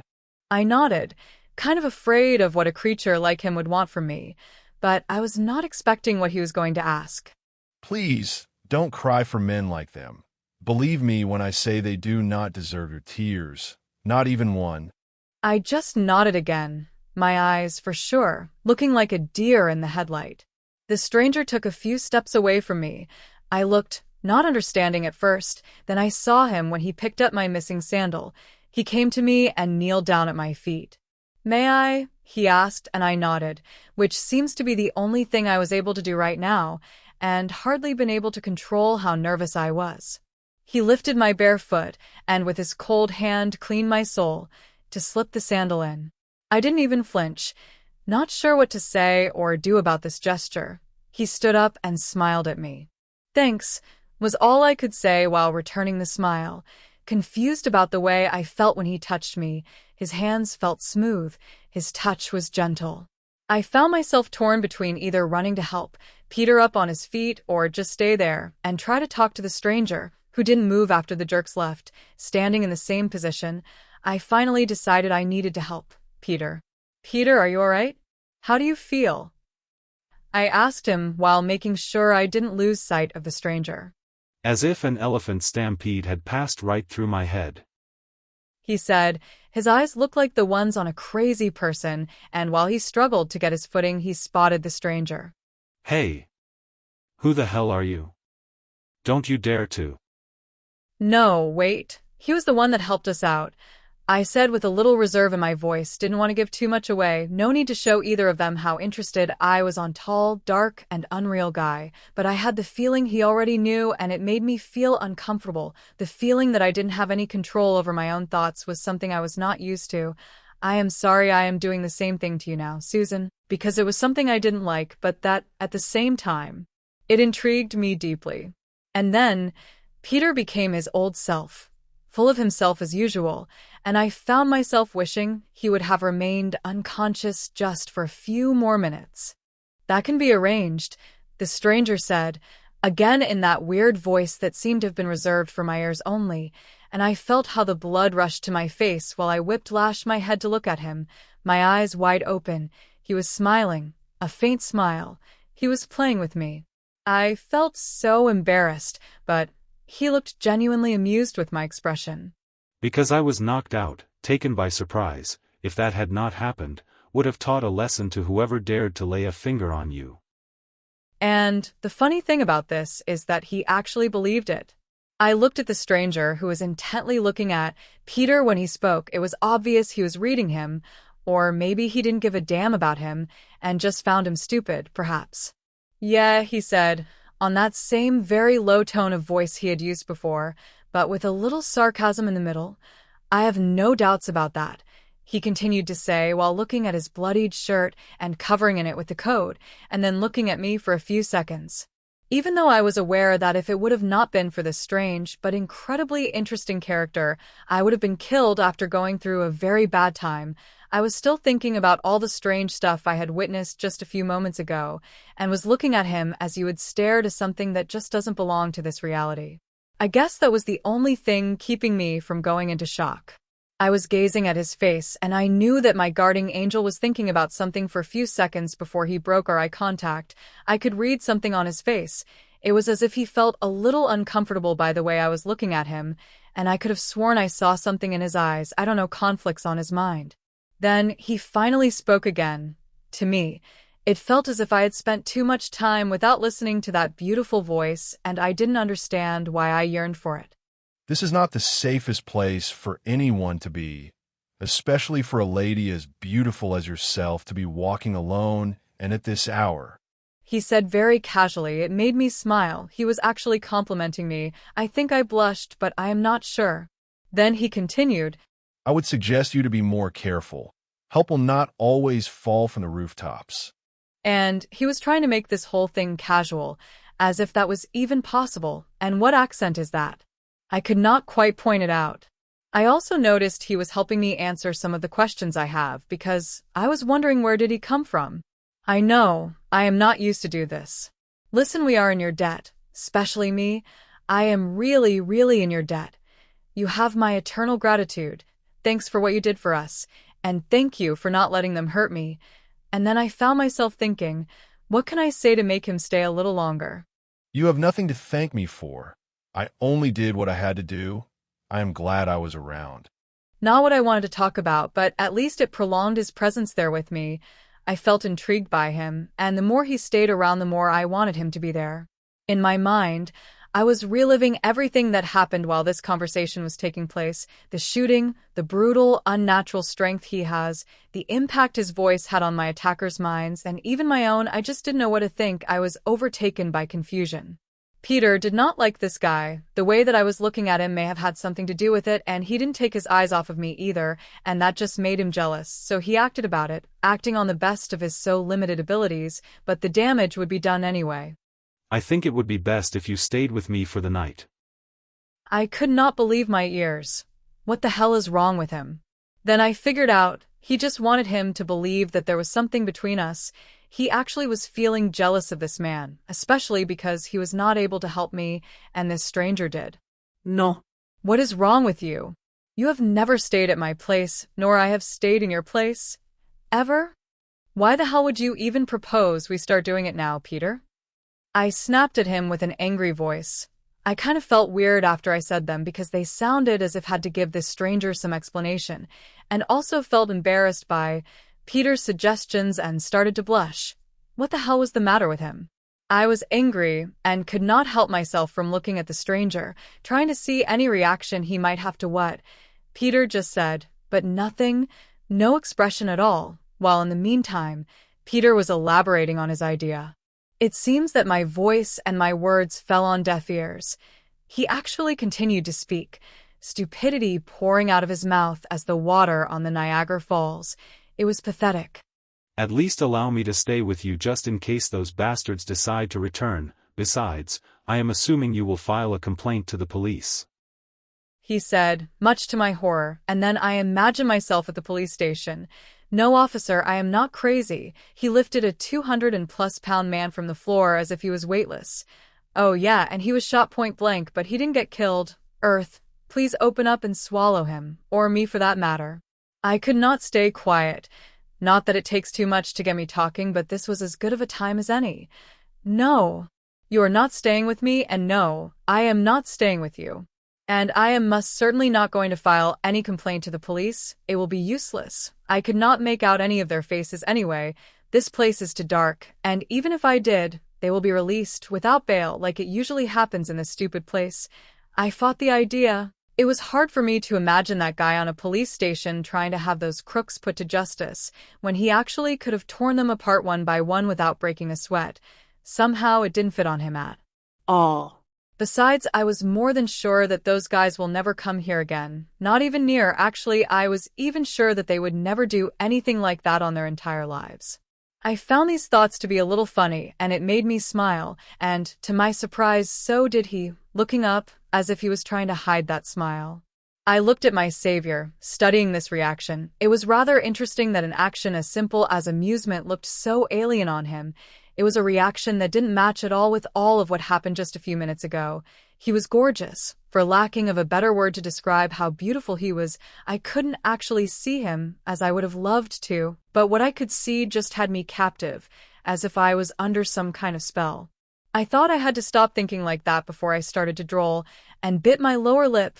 Now I was having some other thoughts that made me self-conscious.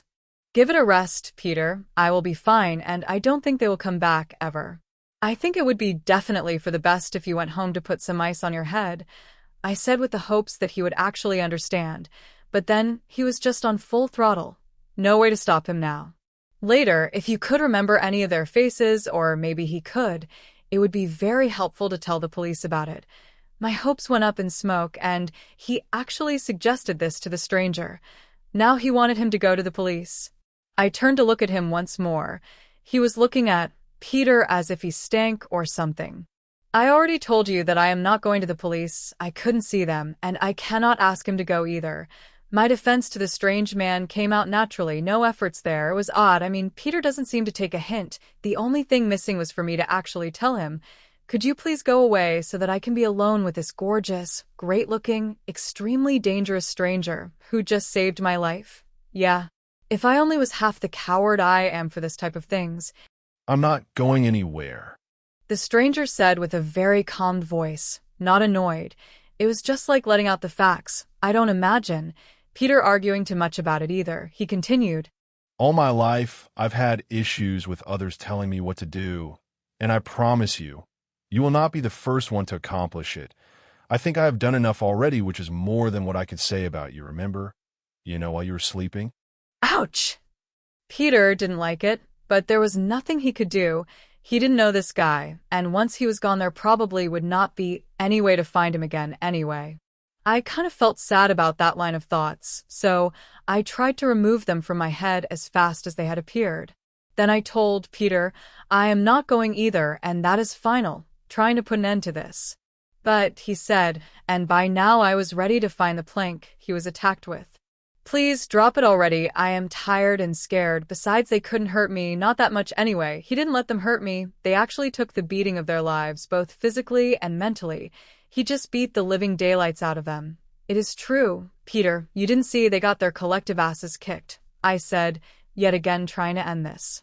I just wanted him to go before this man decided to do so. It was something very odd because I still feared him and was not sure how I would react if I was left alone with him, or if he was left alone with me. Not that it mattered anyway. I figured if he wanted to hurt me or us, he would have done so already. Peter with glee, and then me. So me wanting to talk to him started to make more sense, even if it didn't. To find out, I don't know what exactly. Find out something, it was a sensation that I had never felt on my entire life. Fine, but I will not go, and I will not leave you alone with a complete stranger, he finally said, showing his true colors. And I still was unable to find the damn plank. You do not have to worry about that. I am leaving. He said that while looking at both of us. Wait, just wait a moment, don't go. And before I knew what I was doing, I found myself grabbing hold of one of his arms. Again, I looked at him and smiled. Please, promise me you will not go. At least not without giving me a few minutes, okay? What was I doing? I just could not believe myself. If embarrassment had colors, you would have found them all on my face at that point and time. To me, it seems there was something that I really needed to know, and I was sure that if I managed to get him to stick around, he would have told me at least some of it. And he did hesitate. He seemed to want to stay. And just when I thought I was going to get my way, I felt there was something more, something risky, dangerous. And how the hell is someone who just fought 7 criminals with his bare hands, got shot multiple times, can smell so good? I just noticed his scent now that the cloud of what happened was dissipating. I swear I am killing Peter tonight. I am sorry, but I cannot. I am really sorry. Sincere words. I felt that he really could not stay. Then he looked up at the sky for several seconds, and then looked at the ground as if he could find answers to unknown questions there. Then, while still facing the ground, he said, The sun is coming up. Just a whisper, but loud enough to make me turn to face him, not understanding what he meant. I mean, yeah, the sun may be coming up, but he didn't mean it like that. He meant something else by it. I turned my face for a couple of seconds, looking for the right words to say, but when I looked back to where he was standing, he was gone, as if he had disappeared in midair. Where did he go? Hey, wait, don't go, I said, but he was really gone, and I felt as if something was taken away from me. How the hell did he? This blow to my head is making me see stuff. Peter said. He is gone. I could not believe it. I was angry about it too. What is wrong with me? It looks like it, and I wanted to scream at him that it was all his fault. I wanted to send him off to swallow a dart frog or something, but I forced myself to calm down, realizing that even if he was annoying the life out of me, he did try to help me in my time of need. That has to count for something, I guess. Not what he wanted, but something indeed. I decided I would let him accompany me to the door, just to make sure I entered the building with no more complications. He was really worried those crooks would return, but I knew better. In the short walk, we did not say a word. Once at the door, we simply said goodbye, and Peter went home. He had a terrible headache, so he didn't ask any questions, but I knew he didn't only because he was not the one performing the heroics, and that bothered him, so he wouldn't bring it up. Once he boarded his van, he could think about the painkillers he would take once he got home. But me, on the other hand, could not stop thinking about the man that just saved our lives on the alley, and while I was taking a hot bath making an attempt to relax, I continued to relive my experience. I broke into tears then, slowly kneeling down in the shower under the hot water. Shock finally reaching me, I started to shake and cry. Pure fear. It lasted for a good half an hour, and by the time I was done I felt so much better until I finally gathered enough strength to stand up and finish with my bath. When I finally came out, many questions came to my mind, like, how is it possible for him to be impacted by bullets and not be harmed by them? That alone made no sense, and I knew it would keep me up for a long time, but I saw it, right? I looked at myself in the mirror. I was grateful to him and for him. I thanked him internally for keeping me safe tonight, for not allowing those animals to mark me for the rest of my life, and it made me smile but also felt shamefully good to be one of the lucky ones. Line of thought that forced tears to my eyes. Then my mind started to play with many ideas. I felt intrigued, and with good reason. And now that I could think with more clarity, I was trying to remember details about what just happened, to analyze things from a different perspective, where it's so easy. The first thing that came to my mind was his eyes, besides other things they held. Obviously, even for the untrained eye, you could read wisdom in them, as if these eyes' essence was wisdom itself. They also reflected pain.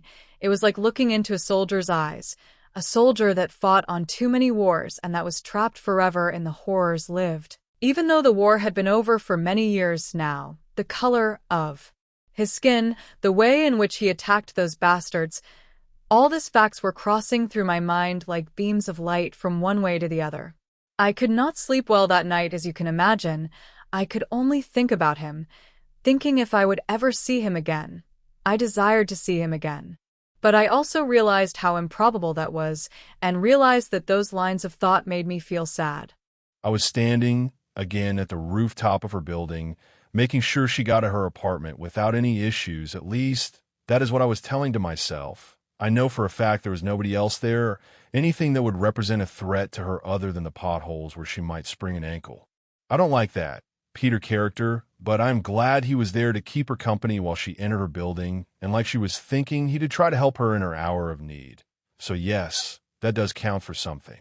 I observe her when she said her goodbyes. That guy went on his way though the alley, and making sure he made all right too. Hey, I'm not a monster. Well, I am but not that much of a monster. Of course, I would help him too. She went inside, tried to hide the dirt in her clothing, and hoping there was nobody else in the elevator. Try to avoid uncomfortable questions.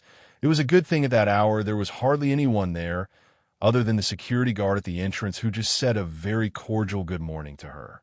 It was easy for me to get to her window, making sure I was not seen. Keeping track of the minds around the building was also easy. Many were still sleeping, and the ones that were not were too busy getting ready for their day.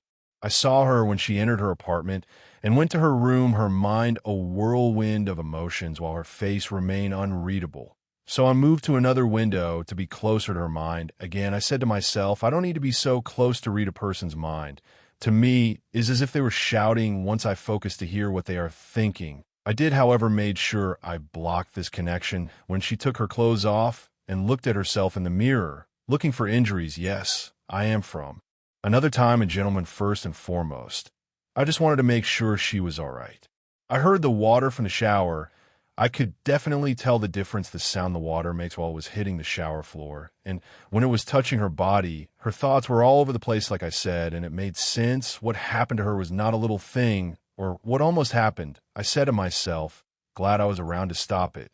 That alone can be a lifelong trauma for anyone. I was in a hurry to get to my resting place, ready to sleep for the day. The sun was just about to come out, but I just did not have time to care about that. Besides, my Victoria house was not that far away from here. The house was fixed to fit my necessities, My tastes were very exotic, if I do say so myself, and the house reflected just that. It was decorated in such a way that it resembled a museum in some ways, but with an elegant and mysterious touch at the same time. It mainly housed all the things that are important for me and that I wanted close. I bought this house because it complied with my needs, when you come to think of it. That is what counts. Besides, its design made me remember about a time that I enjoyed very much.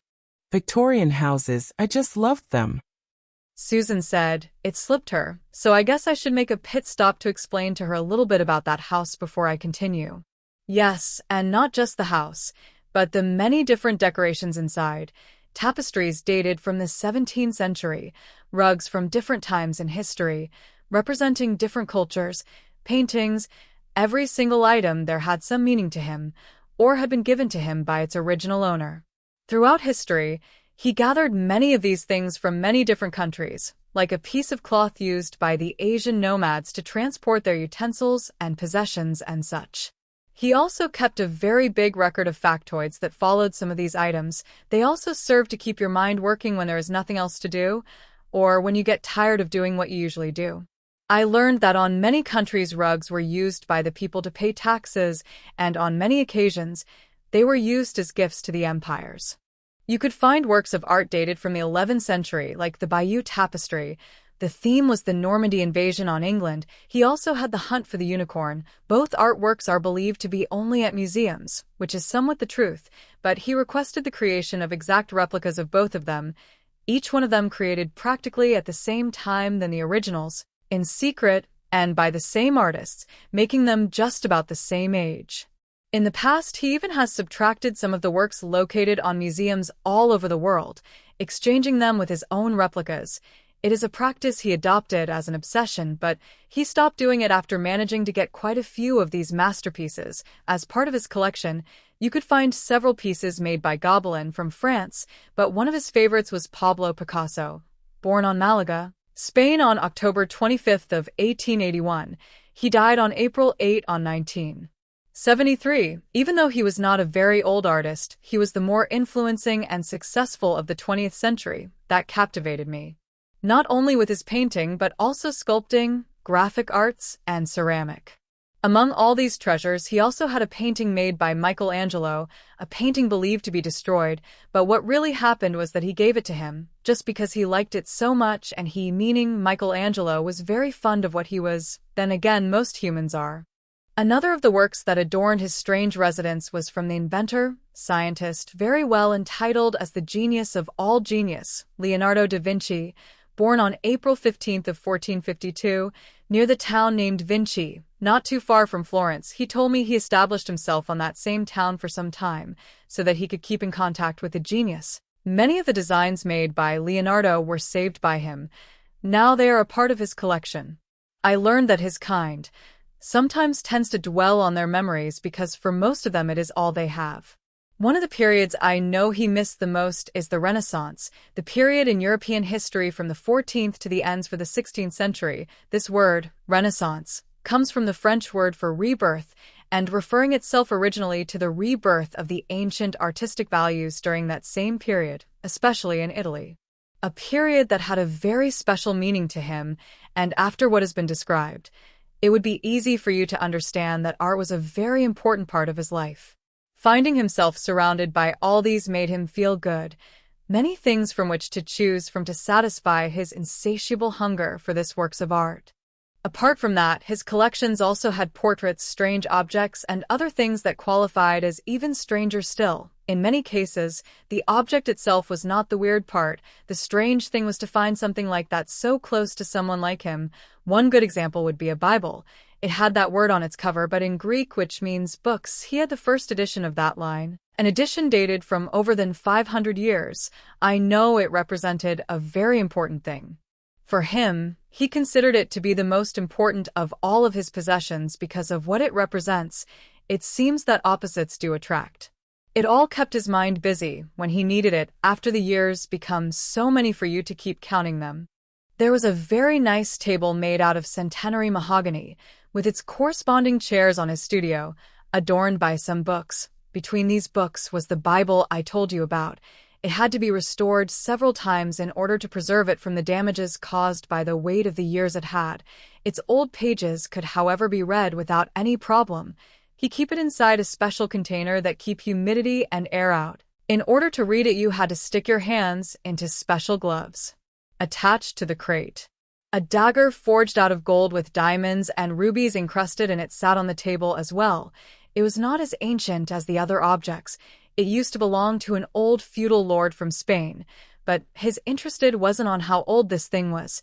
He only liked the contrast between the jewels that adorned it, sometimes spending a considerable amount of time just looking at it. He had a very strange appreciation for ancient objects, books, mirrors, talismans, paintings, sculptures, swords, and all this, as I later understood, helped him to distract his mind so that other thoughts could not drive him crazy. And then comes the technology. To protect all the stuff he had inside his house, the windows were all tainted, and the house was protected by sound and impact sensors, laser sensors. The best of the best, he liked to know that his possessions were well protected while he was not around.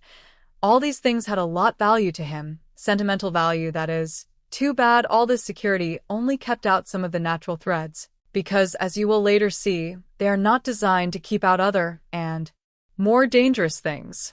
He was also a real book addict, owning an infinity of books on his private libraries here and in some other places around the globe, books written in many different languages, some of these languages dead now, including Sanskrit. The bookshelf had 20 feet in height and about 30 in wide. They housed everything from papyruses taken out of the library from Alexandria before it burned, stored on boxes to keep them safe and allowing him to read them over and over again, to books he bought only because of their covers. The shelf at his house had ladders that could roll from one side to the other, but he hardly used them. There was also a huge flat-screen TV set, used in some rare occasions as yet another way to take his mind away from other stuff, and only now do I understand that it is hard to think when you have done so many things in your lifetime. He liked programs about science and technology, programs about ancient civilizations, sometimes laughing at the inaccuracies they sold as facts, others that spoke about lost treasures or treasures located on places where it was practically impossible for people to get to them, not even by the best on that business, so he would set out to look for it, sometimes donating it to charity, anonymously of course, but on other cases he would sell them to collectors, which was one of the sources of his fortune. Yes, I guess I should mention that as well. He had billions. As for where he got the rest of his wealth, well, that's another history. I explained to Susan, who had her mouth open all the way down to her neck by now. And he didn't kill them? She asked, and I could understand she wanted to work her way up to what she really wanted to ask. No, he didn't, and now that I have his memories, I know it took him a tremendous effort not to do it. I can feel what he felt when I was crying that day in my shower. He was angry, dangerously angry, but he respected my wishes regardless. I explained. The way you talk about him, he seems terrifying and beautiful at the same time. Yes, I know, I affirmed. Hey, you can ask, I assured her, understanding she wanted to know more. I guess I am trying to understand, how can a person? And who says I am talking about a person? She smiled. It defies everything I believe in. Same thing happened to me. How did you not run away from him? I would have. It sounds terrifying.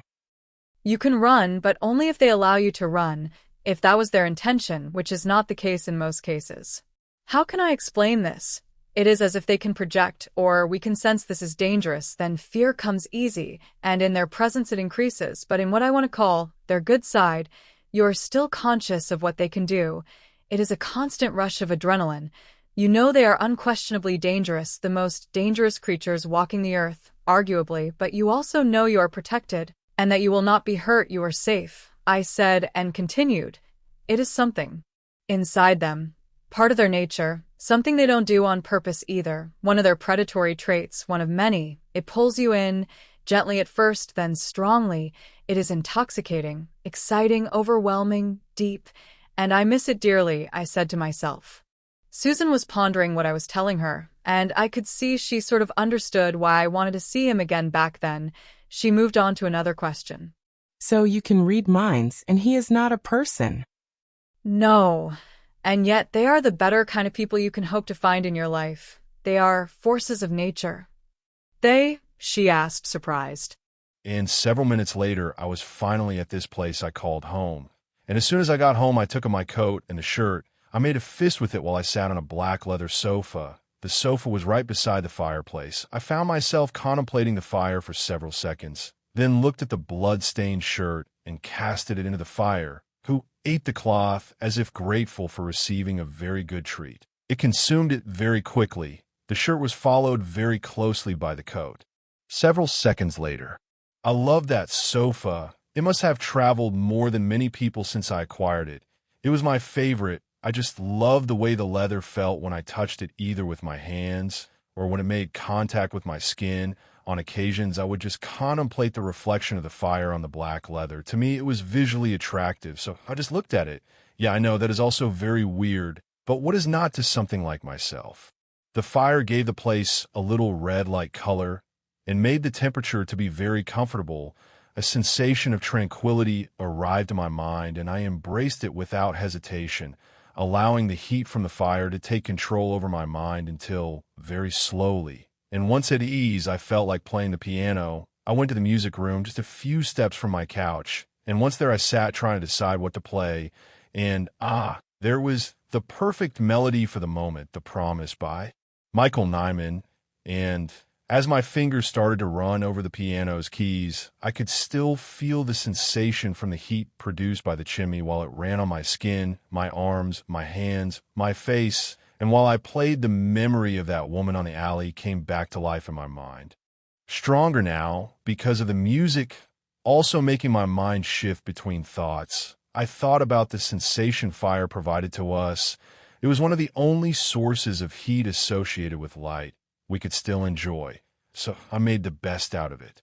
I continued to play the melody, allowing it to take over my senses completely until there was only me and her, the piano, and her beautiful face on that ugly place where I met her, probably to my demise I now thought, or at least to my heart's. The music making her image even clearer in my head than it already was, overpowering my senses. I could feel her perfume as if she was sitting right beside me.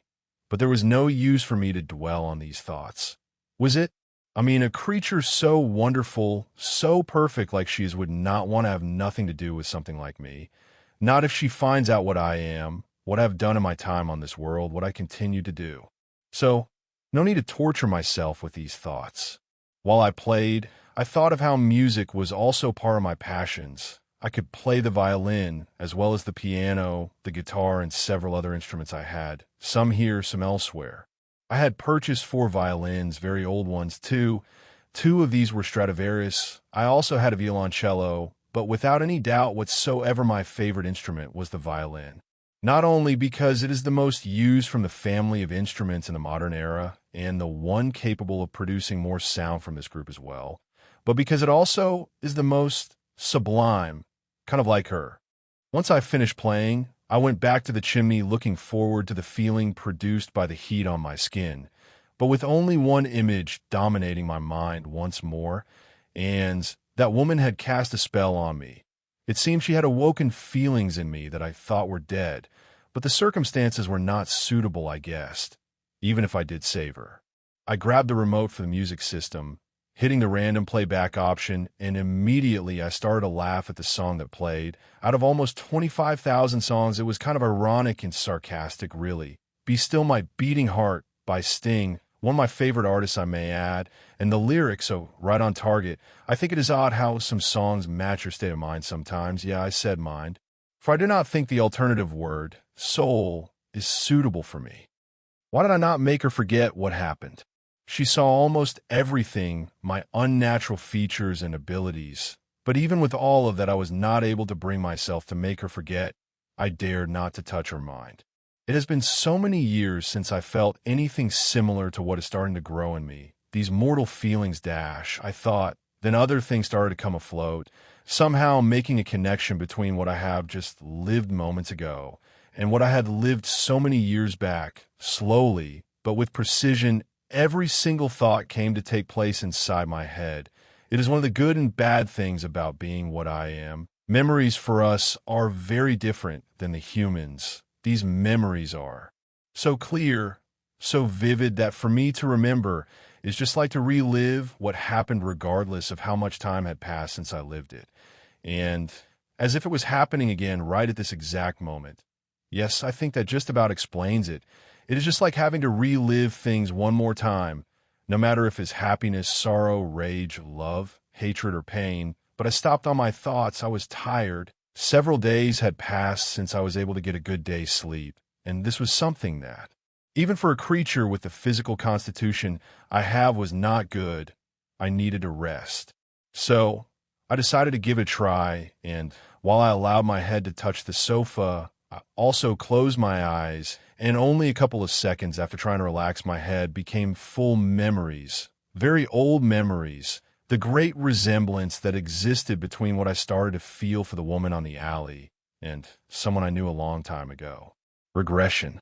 My mind traveled to the medieval times, the times of the Inquisition, 1540s. The institution was formally founded on 1231 by the Pope Gregory IX. It was a tribunal established by the Catholic Church appointed with extraordinary powers to suppress heresy. The name Inquisition is taken out of the word in Latin, inquire. By the Reformed times on 1542, the Pope Paul III created a commission. This court was the last court of appellations to the cases that had to do with heresy. The procedure was to find heretics and others that offended the church, based on their own laws and ways on how the rest of the population could commit such offense, even without knowing so, instead of waiting for the charges to be read. When they were found, the heretics were submitted to very intense interrogatories, ending up on physical tortures, imprisonment, or even death, or both in most of the cases. The inquisitors belong to the darkest part of Christianity and can only be studied by understanding the society that produced it and the times in which it was born. These dark times are coming to my mind. A beautiful woman washing some clothes on the river, then some men entering her home, the sound of a very heavy door breaking down. These men were soldiers, and one of these men seemed to be a messenger from the church. His clothing was not like those of the soldiers. This man started to read some edicts from a scroll. A priest accompanied them, spreading holy water over the woman while they marked the sign of the cross on her forehead with a hot iron. She was been held by the guards with violence while she cried in pain and confusion, all emotions and feelings clearly reflected on her face and negating whatever they were saying with movements of her head. But all was useless. The soldiers took her away. I could see very clearly on my mind when these people tied her up to a pole while some other soldiers piled branches and pieces of wood all around her feet. After some time, they lighted them up. Then the screams from that woman, tearing up at the air like only pain can. I could feel exactly what she was feeling. Also knowing that the ones sharing that atrocity care not. They felt no mercy for her and were screaming all kinds of curses to this poor victim of the so-called divinity. I felt disconnected from my body, as if looking at things from above, until I could see that somebody opened his eyes to find himself on a very small space. And he could hear the scream from that woman even though he was not close to her, for he heard them inside his head. Her agonizing screams penetrated his mind like daggers, tearing his soul to shreds, and he tried to get out of the small place, desperately trying to help her, but it was impossible. The sun was out threatening with its impenetrable barrier of light. All the people gathered to see how they tortured her in that public plaza at the center of the town, while he screamed out her name with such strength that it seems the earth was trembling. It was so strong that everybody heard the animal-like sound forcing them to look around. The voice sounded inhuman, a mixture of an angry animal and a man, a beast, a dark beast, all of them surprised. While that voice circled the air around them, she was conscious all the time, during her agony, and so was he, feeling the pain with her until the very last breath of life left her body. At night, he went to where she was. He picked up her burned body. The pain that atrocity caused on him was still present inside his mind. He buried her on a place far away from the town. A priest accompanied them. With a quick movement of my head, I helped my senses to get out of the trance I'd succumbed to. Reality awaited, And as usually happened, every time I remembered this, there were tears coming out of my now fierce eyes, falling down my cheeks, rage drawn on my face, while my lips trembled, trying to hold in the desire to cry. Then words came out of my mouth. The language was Latin, amateur semper. I wiped out the red tears from my face, and then licked the ones I could reach on one side of my lips, and closed my eyes once more. Almost without wanting to, I stood up, my eyes gazing up on the fire, and I found myself talking to myself. Come on, remove the ancient dust out of your head. What do you think she will think when she finds out what you really are, what you have done? Do you really think she would not care? These are different times, and you should have died many years ago. Even though I tried with all of my strength, it was not possible to take the image of the woman from the alley out of my head. And once I was finally able to fall asleep, I dreamed about her.